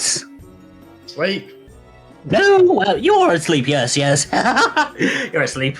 But we need to talk. You're finally out of Salt Harbour. It's been a long time. Yes, we are. We're also exhausted. Are we getting rested while this is going on? I don't. Oh, I've missed your sense of humor, Iyvak. No, it's not really funny. It is to me. It's hilarious. What do you want, sir? Thank you for finally asking. Someone has manners, at least. Well, you guys are heading towards the Temple of Merkel, so I just wanted to see if you were going to destroy the plinth there. Do as you ask. Maybe. Oh, wonderful, wonderful. What was that? Maybe. And what would you do other than destroy it? Would you join Merkel? That'd be crazy. No, of course not. No, good. Well, this was mainly just to drop in and see, chat, see how you are. How are you doing? How are you enjoying your partners? Say it's alright. Well, you say that, but you've only used it once or twice. What's the point in giving you powers if you're not going to use them? Maybe I'm tough to kill. See.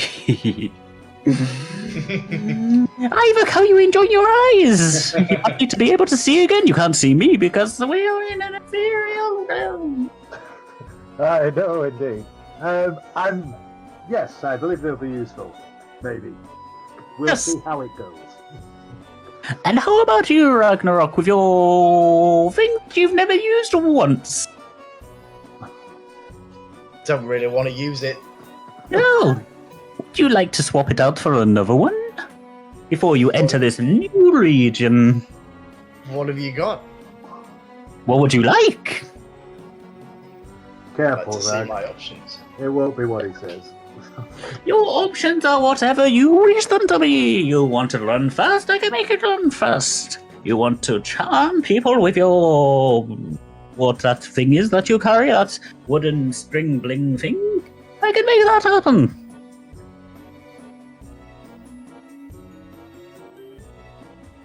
I would like Yes?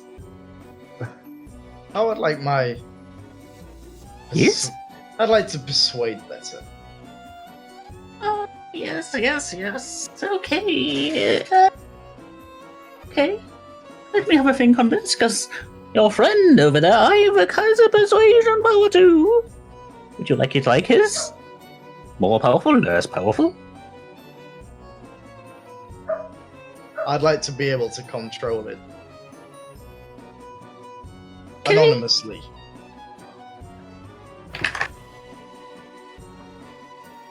Now, when you say control anonymously, what do you mean exactly? I'm just pulling your leg, Cyril. I don't need anything from you. Very well. I'm guessing that you don't want any power. I think I'm fine as I am. No power at all, then. None at all. No power at all. Don't take my power away from me, Cyril. What to do? We say, don't take my power away, Rick. That's very fine. Oh, yes, there was something I needed to tell you, yes. This isn't just a social call. So when you get to the temple, there will be other people there. They're a cult. Should we be Yes. worried about these other people? Oh, incredibly, yes. They're a cult of Merkel. Joey won't have a problem with dealing with them. Oh, I'm fairly sure you will. They're what? They're the cult of Merkel. Oh, Merkel. That's Yes, the guy that you're trying to stop. exactly. What are we to expect? Why would that be a problem for us? Well, I will only answer one question at a time. It's not fully rude to talk over each other. Christ, that voice. So, one at a time, what are you to expect? Well, a cult. Numerous people sifting through that temple trying to find what you're trying to find. But of course, because they're the cult of Merkel, they'll know all about Merkel. So they'll probably have an easier time getting in and out than you. And of course, they won't have to deal with the Guardians. Can you help us? Nope. Then I fail to see the point in this conversation then, unless you can point us in the right direction or give us a hand. I gave you... Just kind of a giant hand just appears in front of you. Indeed, yes. I gave you warning about the cult. If it wasn't for me being all like, hey guys, how are you doing? Then you'd get to the temple and not even know there's a cult there, and then you'd die. Not really. We are, yes, you would. we are prepared. Maybe. We're not expecting a stroll through the meadow, you know. We expect trouble. It's what we There are. might be a stroll through the meadow at some point. It is quite a distance. That is true. And even then, we'll be prepared for anything. We don't expect an easy day any day. What about an avatar of God? Would you be expected for that?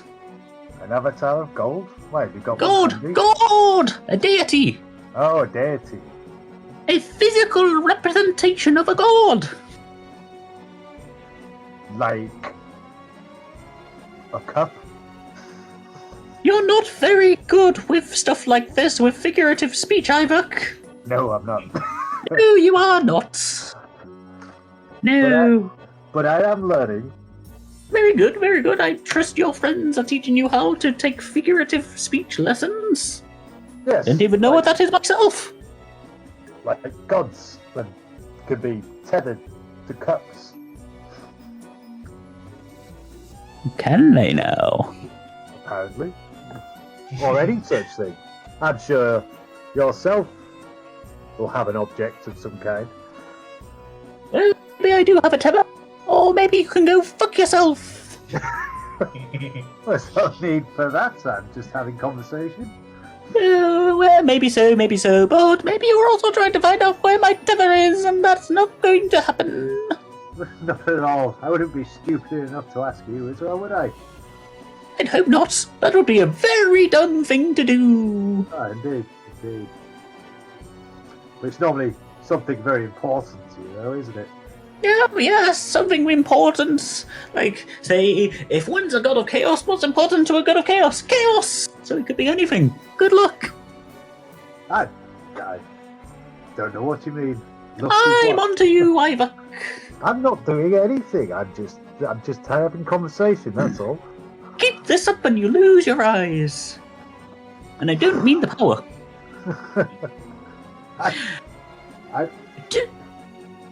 Does anyone have any actual questions about the cult and the temple?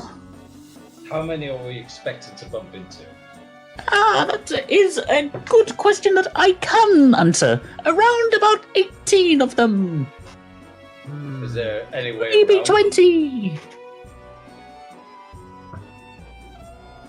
And what are these guardians you talk about? Okay, one at a time. Can we avoid them? Maybe. Depends if you run into them in the temple. The temple has many paths. And if we did run into them, what would they be? They're probably human. Or taxis, or... Well, the guardians are these 18 people. Say that again, sorry? The guardians are these 18 people. Oh, no. So, the guardians themselves are in the temple. And they could be anything. Normally associated with a deity. God damn it, that's killing my voice. Derek, Yes! can you give us anything that can battle against these cultists? And maybe I these already guardians? have. Okay, so 18 troops and 2 guardians. Well, at least 2, maybe more if you get the questions wrong. Questions? What Oh yes, there's questions about the deities in every temple. Well, there's going to be questions about the deity. Yes. That's alright. We have a priest in our company. I hope he's a priest of Merkel or you're... Yeah, he's not. You're not gonna get the prize. Oh yes, there's a prize involved too. No prize. Do you know Yes. these questions? No, I do not. Probably who is the best god in the world, and it will be Merkel, because he's a narcissist. Well, that's an easy enough answer then, isn't it? Oh, yes, but that's only if that's that. Is there anything you can give us to help us? That I've already told you. I already have given you something. Right, so we've got 18 soldiers, we've got 2 guardians, maybe At more, least. and a captain. I think that's in our realms of our capabilities. Well, I hope it is, because if not, then this entire region is screwed. In what way? The cult is extremely dangerous, and their entire plan is to bring back Merkel. Like, more than a physical avatar, just bring him all the way through into your realm, and if that happens, you're all doomed. Okay, so we've got high stakes on this one, lads. Extremely. Now, if you'll excuse me, my voice is starting to tire. I don't normally talk to people this long. Wake up. And at that, hearing the click, all 3 of you just wake up with a start. Exhaustion gone. Exhaustion is gone. Yes. Yeah, so you all awake with a start. You are all completely rested. You are no longer exhausted at all from the previous couple of days' escapades. Right. Morning, all. Let's go get some Yes. Morning, Gregor. I'll shift my gaze to Gregor again. Hope he's like. I've perked up. I'm like still a bit niffed with you. Is that Put that in a look. yeah, just kind of just a bit of a myth. Yes, I know exactly what you mean. Bit of a myth. I need a coffee too. As you say this, Redmond just kind of like springs up off the couch. Just coffee. I could do with a coffee. Oh, yeah, Well, coffee. You want to go and get a coffee together? Yeah, why not? Oh, morning, Yeah. guys. Yeah, let's get a coffee. I'll buy this one. Can I just turn to Rag at this point and say, we need to have a chat? I knew there was something wrong. Yes. I'm gonna let you guys have this chat. So here is a silver piece for the coffee.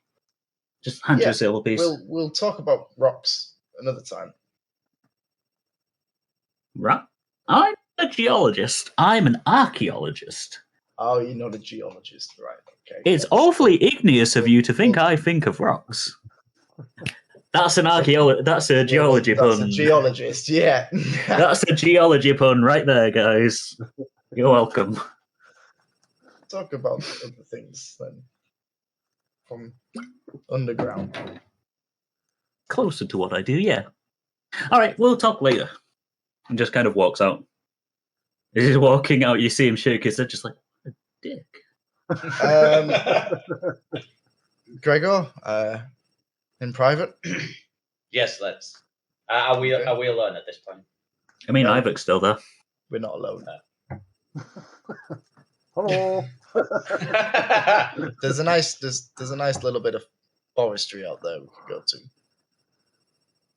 All right then, let's go. You two going for a walk? Where I'm going to snap his neck. Wow. Going for a walk?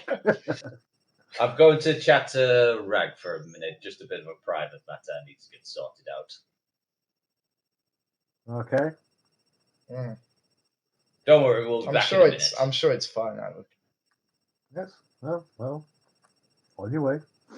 Yeah, so Rag and Greg, you kind of make your way out, and you head round the back. I'm assuming where the forest is. Yeah. That's just ominous. Breathe in that fresh air, Rag. Feels good to be out, doesn't it? Yeah, I suppose it does. You could say it's rich. You say? Yeah, all right, Gregor. I believe This has something to do with the gold. I just didn't understand why you didn't pay me. I said I would pay you. You never did, and you're sitting on 30, like, a lot of money. Gregor, I never said I wasn't going to pay you. The time just didn't come up. We've been preoccupied with tasks of what's happened in the past week. Then answer me this. Did you rob that goblin before you left? In the Fighters Guild, you know which one.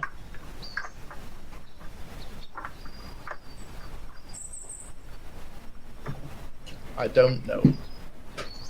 What do you mean you don't know? You there. I don't know. You said that you tied him down to the bed and left him. Are you saying that you did not rob him? I'm saying I don't know whether I robbed him or not. I've done things. I've done some things to make me forget. Why do you want to forget? I can't tell you that either. Rag. Did you kill him?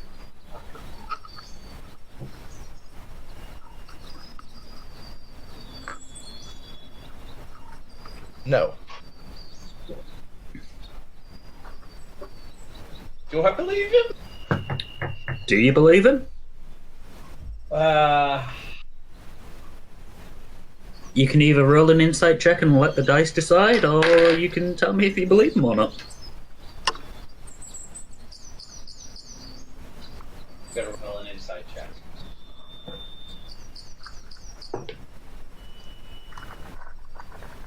$19. At the very, very least, Rag does not remember if he killed him or not. At the very least. Rag doesn't believe he does, because he, like you said, he doesn't know. But, sorry, to clarify, because I realise that's very ambiguous. With that 19, and Rag saying that he did not kill him, you believe that Rag fully believes himself. Right. As I've said, I've altered some things. I can't tell you exactly what's happened because I don't know myself. All I know is that I've taken something to forget, but I can't tell you what it is that I've forgotten.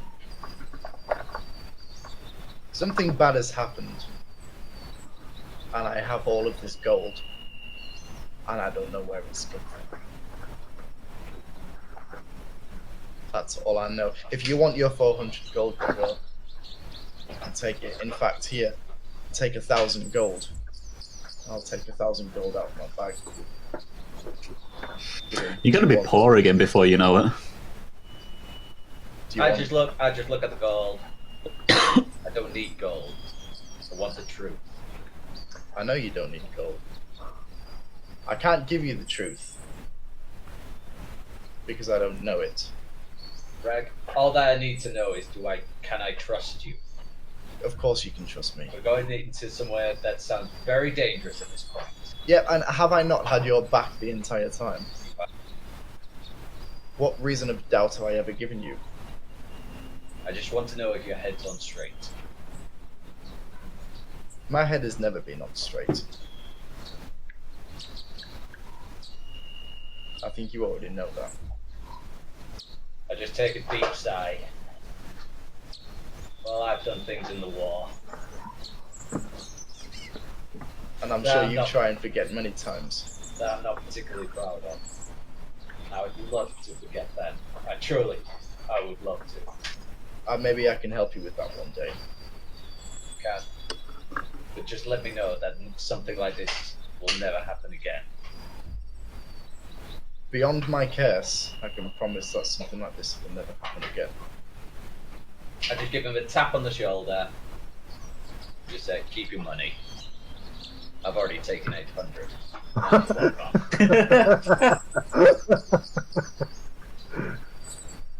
Gregor, Yes, please don't mention anything to Iyvak. I will keep this between us. I've really enjoyed my time. You both. I just give him a little bit of a smile, like, "You're not bad, Rag. You're not bad." I just walk off. Thank you, Gregor. So you guys have just finished your conversation. Whilst that's been happening, Iyvak, what have you been up to? Well, I suppose I'm waiting in the tavern room, really, because I've had my water, skin, and a ration, so... You're literally just kind of sat just like... They're taking their time. It's looking chill. Okay, in which case then, Rag and Gregor, you... Actually, roll me a perception check, both of you, just before, as you're kind of like turning around to like head back in. I mean, Rag.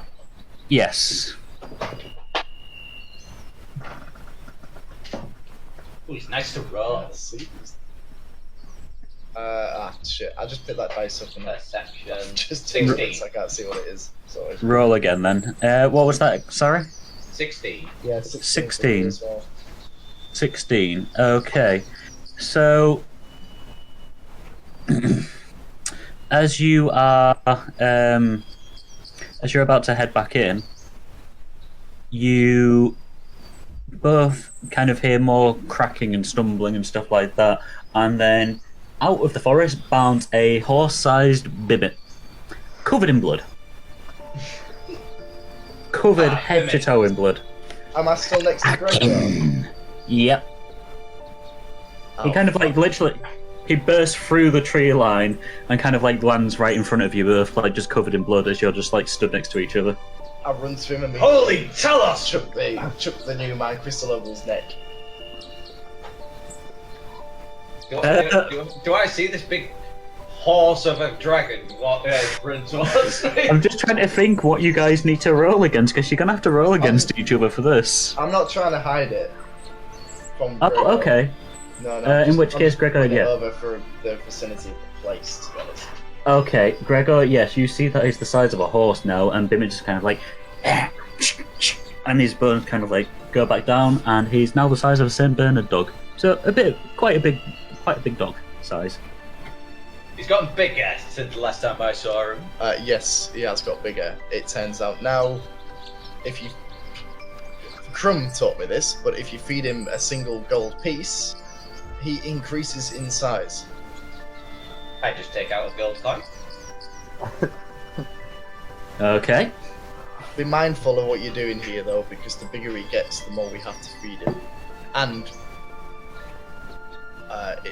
it reduces his lifespan. Bimit, would you like a gold coin? Just like, eyes wide, just... It does what? You didn't tell him, did you? Tell Bimit what? No, I didn't tell him. No, sorry, Bimit. Yeah, the more of these we feed you, the less you're going to live. So it's to you whether you want to naturally grow or financially grow. How long does dragons live for? Bimit's going to roll his own check against himself. Bimit okay with a little bit of gold? Just chomps on the gold. You see him go... Watch him. You see him go from the size of a St. Bernard to...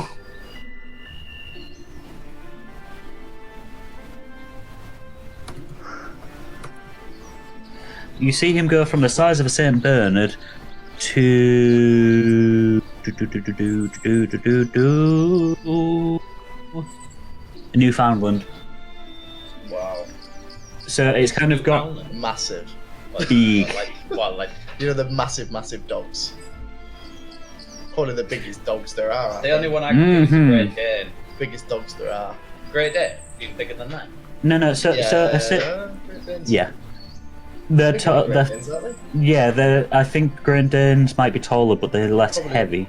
You're probably looking about here then, aren't you? If it stood on its 4 legs, almost like a fucking direwolf.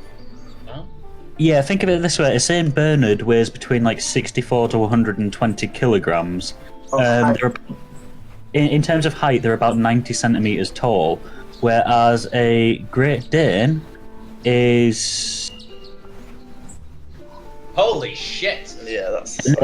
I was going to say a Great Dane is like 81 centimeters tall, whereas a where can I find you? A Newfoundland is much bigger. My word, Bimit. You're getting big. I just give him a little pat on the head. Bimit's now almost the size of kin.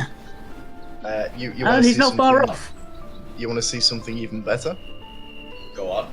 I'll take the crystal off his neck. Now watch. His bones kind of start popping and stuff again. His wings kind of spread out even wider. They almost don't fit in this little clearing of the forest anymore now. He's gone from the size of a small horse to a largish horse. He's gone from like 7 hands tall to about 10. He's gone from about 7 hands tall to about 10 hands tall. So the size of a normal adult horse, I would say. Not quite a stallion yet, but he's getting to that height. I just let out a big laugh. You happy with that, Gregor? I'll throw the crystal back over his neck. No, Bimit small again. You're not that small. It can't be good for his joints if it's just popping out every time. Well, Bimit does not feel it. magic. Magic. Ready to go on an adventure, Bimit? Bimit ready. Does Bimit get to set things on fire and eat? Gold for his hoard. Sometimes, Bimit. Sometimes. Very well. We'll see. Huzzah. Right, let's go back in. Let's meet up with Iyvak. So you guys stay outside. Can Bimit hunt again? No, Bimit doesn't need to hunt. I'm sure you had your fill for the night. Well, yes, but hunting is fun. Yes, well, maybe hunt tonight, okay? You might get to hunt some cultists. Nighttime is a good time to hunt. What are cultists? Cultists are food. Delicious. Just let out a little grin again, and just like, come on, let's go inside. Need a drink. So you guys head inside then. Bimit, stay. Bimit not dog. But very well, Bimit stay. Not because you told him to, but because Bimit wants to stay outside. It's in his teenage years. Bimit. Stay. Just kind of like raises one of his clawed hands and just shuffles over slightly. All while keeping eye contact with you. Stay. Shuffles back to the other side, keeping eye contact with you. Then Bimit doesn't get to stay. You see a deep intake of breath. He raises his head and then just blasts out a bunch of fire. This fire does actually blast through the tree line this time, rather than the one that was the small little one that was the previous night from his happiness. This blast of fire just literally goes straight through the tree line. When Bimit Muslims coming through. When Bimit does his toll, Bimit gets to stay. I don't know if I can lean into that joke or not, it's too ridiculous. Bimit just glares at you. I was interested then. If I come, Now's not the time for that joke. If I come back out and you've stayed, Bimit will get a steak. 2 steaks. 2 steaks. I've entered the tavern by that point. 2 steaks. Yeah, I'm in the tavern at this point. You just say, Bimit hates it here. You're not Bimit's real parents. Well, his He's a proper baby still, as you can see, Gregor. He's a teenager now. Oh, yeah, maybe. We're gonna run away in this town for good. Then I can't continue that joke anymore. It's too fucking ridiculous. Yeah, so you enter the tavern. Iyvak, have you gone down the stairs yet?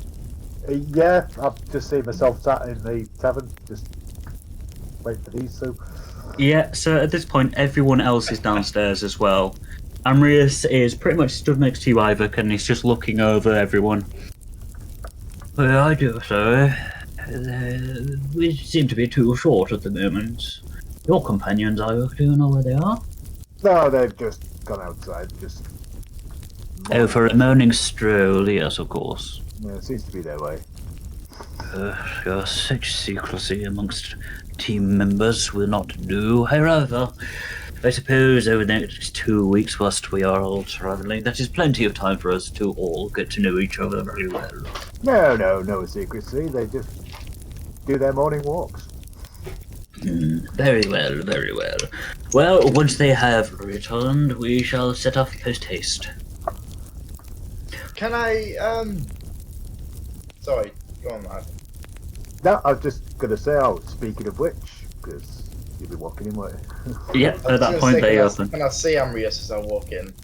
Yes, the door's open and Amrius is stood chatting to... Not really chatting to Iyvak, he's like stood facing towards where the door is, but talking at the same time to Iyvak. I stand next to Iyvak and just said, "Have a good rest." I did. You? I saw you there. Feeling a lot better now. Good. Yes, you had a bit of a mood on you yesterday, didn't you? Yes, I was just a bit pissed off there about Rag. It's just about my pay. He didn't Your pay pay? me. Well, he owed me 400 gold, didn't he? Oh, did he? I Yes. completely forgot. Yes, that? I was getting a bit ticked off that he wasn't gonna pay me. Oh, with the Fighters Guild. Yes, Thing. that's the one. But it's all sorted now. Yes. And I was going to go a bit quiet when I think about Fighters Guild. And I'm going to walk over to Amrius. Just for Iyvak, the sound kind of fades out and he hears the crackling of fire and the screams of people. Just having a PTSD flashback. Must focus. You just hear the song, the Sam and Garfunkel songs just start playing. Just "Hello, darkness, my old friend." I was thinking of "Lie, Lie, Lie." So yes, Rag, you are heading over to Amrius. Yeah. Amrius. Yes, dear boy, what is the matter, dear boy? There's nothing the matter. I just wanted to pre-warn you that our little, well, maybe not so little anymore, dragon friend has, let's just say, he's growing exponentially. Covered in blood.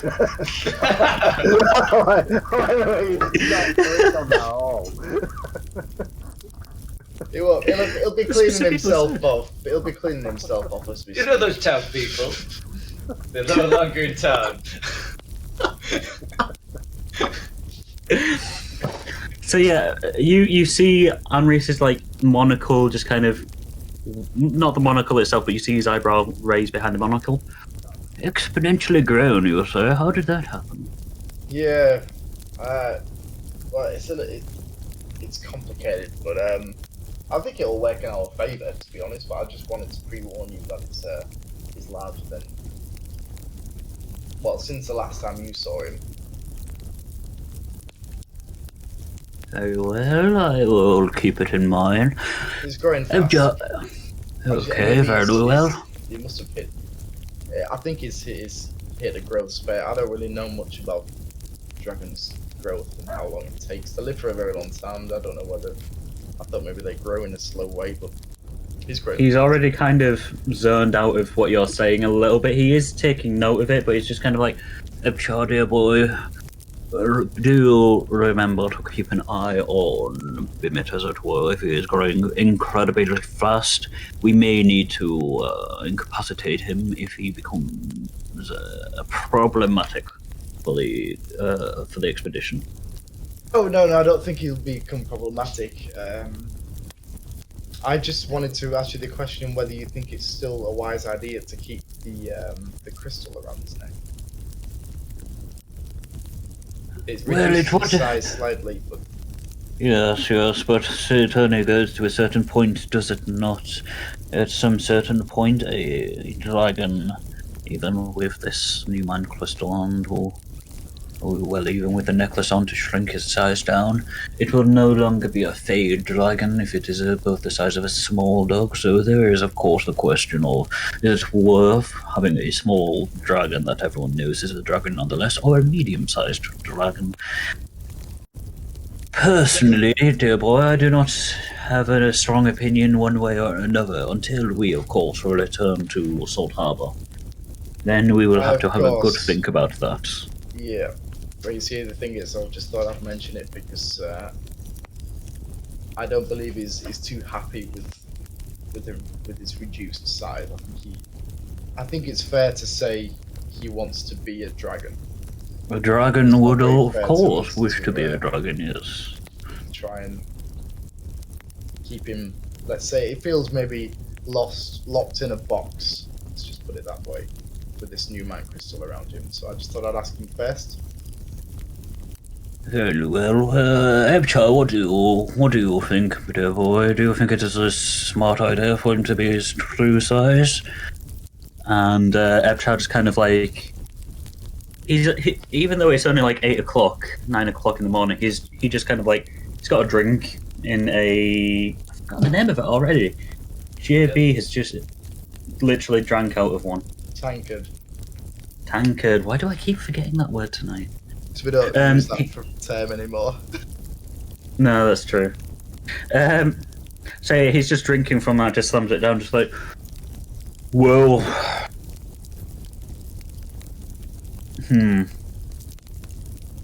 I suppose if the dragon has got to a size, God, that's not his voice at all. God, that's more Crum voice than anything else. Fucking hell. So kind of slams his tankard down. Well, I suppose if he has got to the size, even with the necklace on, which is obvious that he is a dragon, there is no harm nor good keeping the necklace on.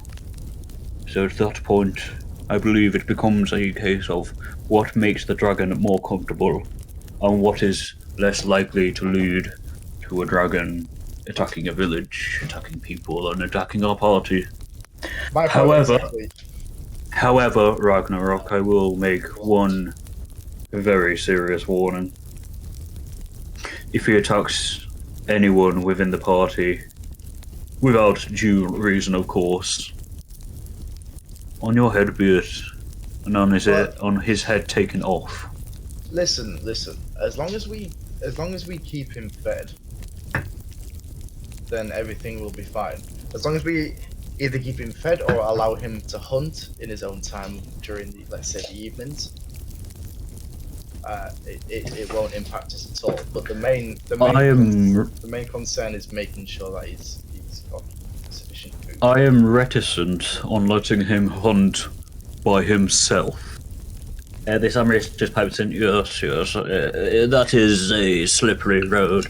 A dragon must be able to hunt, yes. However, a juvenile dragon such as Bimit hunting by itself, that can only be a recipe for disaster. He comes across a village whilst he is hungry and, well, you can imagine what will happen. Yes, but what will happen is he must be... He does listen.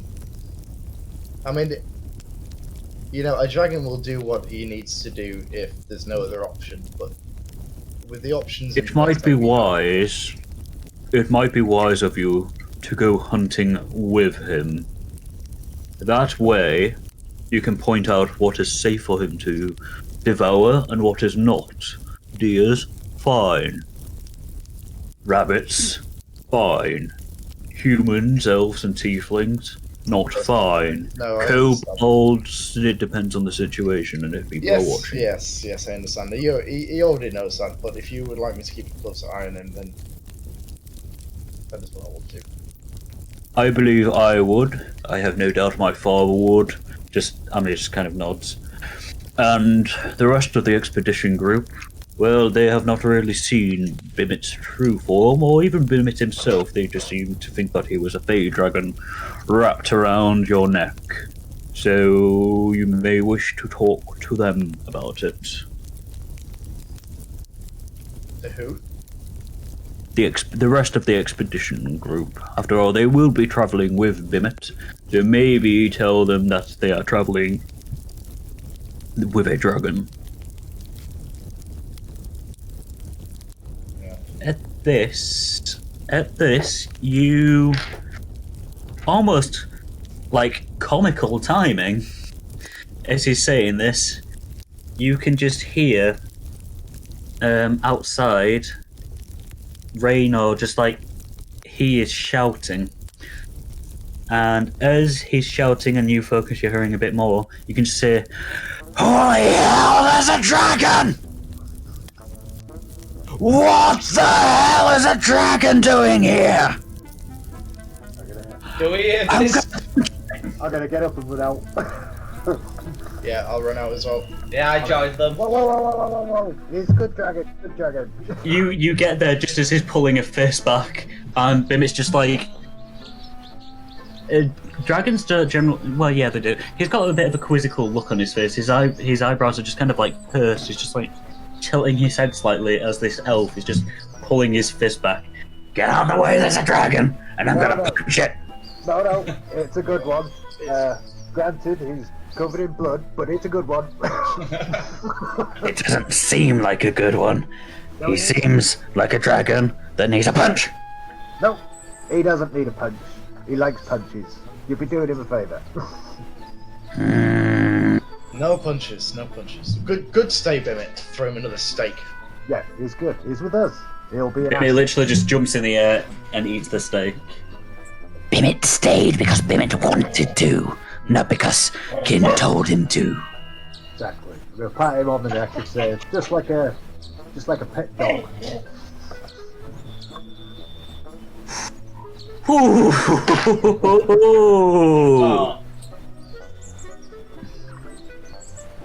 Bimit nips at you, like tries to bite your hand, but it just catches you. See? He's attacking. No, He needs a punch. He's playful. Just walks up to him, like literally, like inches away. You don't look playful. You look evil. And evil things need killing. Can I just turn to Bimit and talk in my draconic voice? You can. Yeah. Yeah. Draconic. Bimit, this is our companion. He's not food. And that's it. Sorry, yeah, I also just needed to check if Raynor could understand that.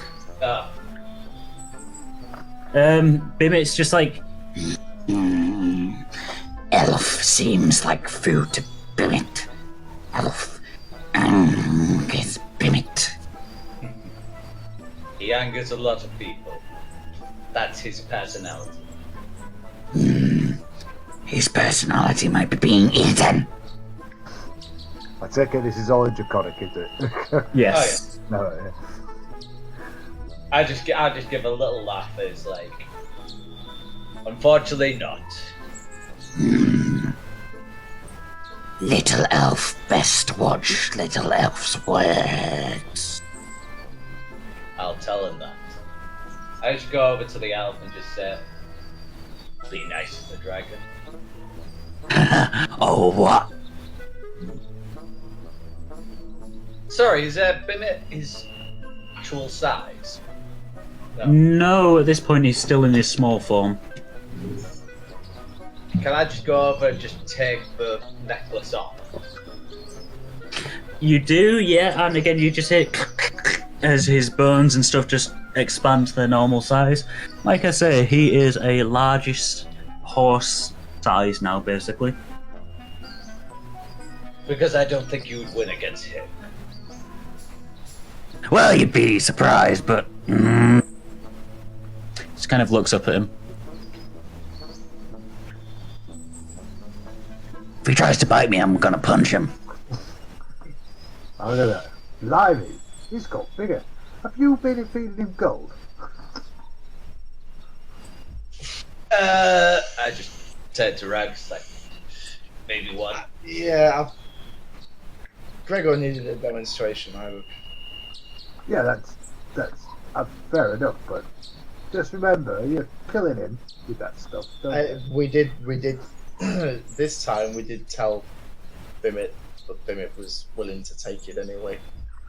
I don't really think he's of an age he could be I was going to say, can I look at making Bimit? decisions as such. No, well, to be honest, I think he is as feral, well, as tame as we could possibly think he is. He's feral. Yeah, can I have a look at Bimit and can I see kind of what age he's come up to be? If that makes sense. Roll me a nature check, but with advantage, seeing as obviously his genealogy is similar to yours. As he's doing that, then can I say to Raynor, come on, Raynor, let's go and get an ale. You drive a hard bargain, but yeah, sure, let's go get an ale. Alright. What was it again? Nature. So Rag, you and Raina head back in, and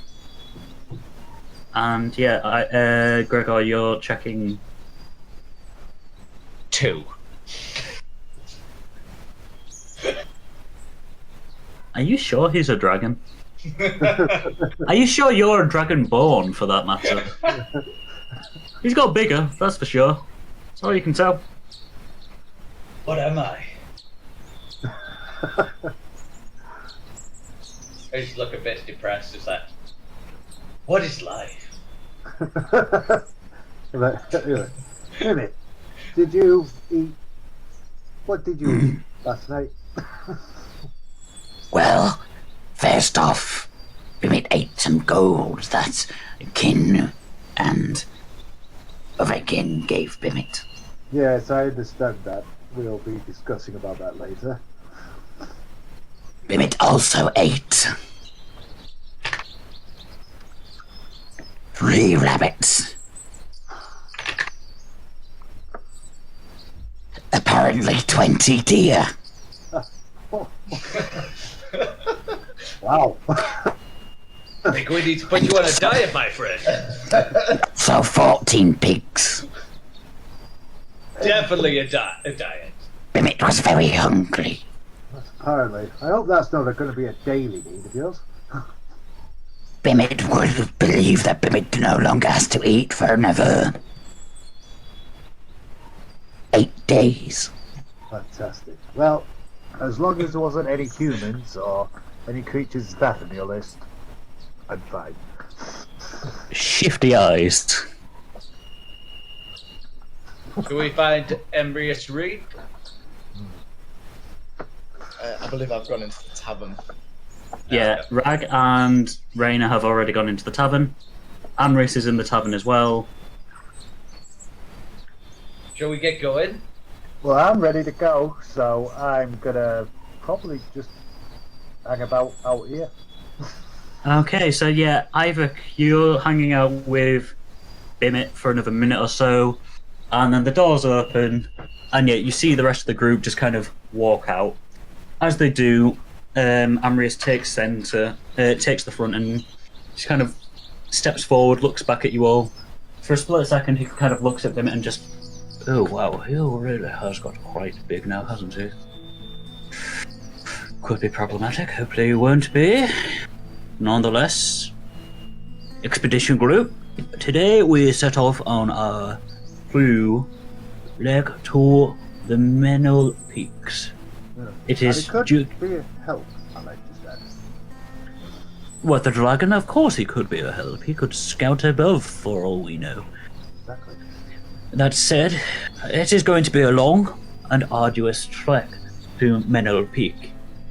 There are difficult biomes to traverse, and lots of random things that could happen, almost random encounters, as it were. Could last anywhere between 2 weeks, as in, 2 weeks, which feel around about 3 to 4 hours, or it could even take longer than that, like 4 to 6 weeks, which would then feel more like 12 hours, surprisingly enough. But we shall see how it all goes, and if everything goes to plan, we shall arrive at Mineral Peaks and be able to enter the Mithril Mines, and then we will be able to finally seek out the Temple of Merkel. And on that note, as you may have noticed, I have quite a penchant for speeches. On that note, my expedition introduction speech is over. Now I will let Ebchar take the lead in directing us to where we wish to be. At that, Ebchar just kind of walks forward, just, right, listen up. We're going to start walking now. We'll stop around about midday. We'll have our food, and we'll start walking again. We're not going to stop for anything or anyone that needs help. They're not on an expedition, we are. So we're going to continue walking till we can't walk, and we're going to rest, sleep up, walk, eat, rest, walk, eat, rest. If any of you got a problem with that, well, that's tough because you signed up. So, don't fall behind, don't die. Yes! Just kind of takes a bow at Gregor, clapping. On that note, let's leave. Well, if that's not inspired us, I don't know what will. And as the group finally sets off for the expedition properly, as they set off, all of them are walking down. Rag and Raynor finally finish drinking, and they exit, and they see that the entire group are like, they can see the entire group, but they're about half a mile away. As they start, trying to catch up back to them and stuff. I think we'll end it there.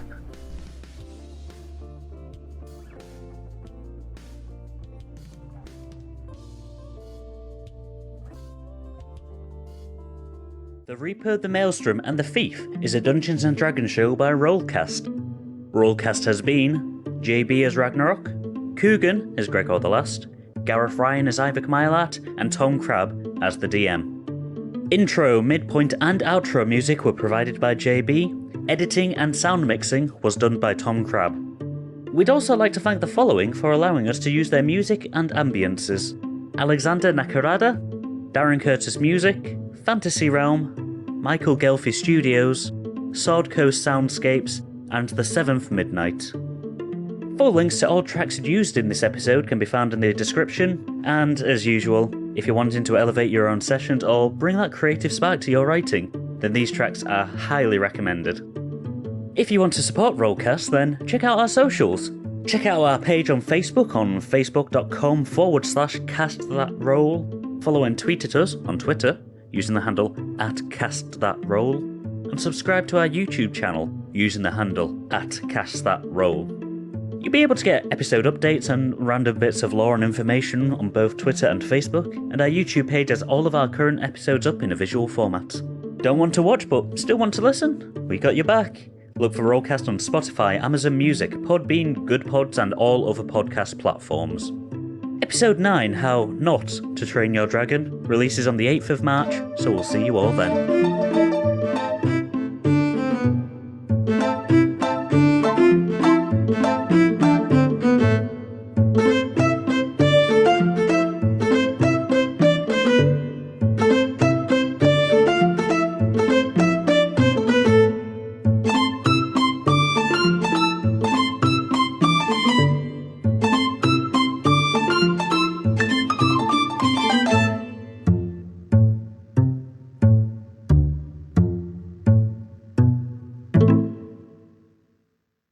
Before we start again, I'm just going to go to the loot and refill this because it is almost empty and it's fucking stone cold now. And if you guys are going to be fucking talking to Dravelin, I'm going to need it. I've been avoiding it to be nice, to be honest, because I want to ask you about this god thing. He's got this thing, but I'm like, oh yeah, but you know, your voice. No, feel free to go for it. I just kind of leaned into it a little bit too much. I think I know how to do it without hurting myself. Okay. It's mainly because I had to remember what his voice sounded like on the fly, because I've not practiced his very much at all. What do you think of the diplomatic difficulties of this area? It's all fucked.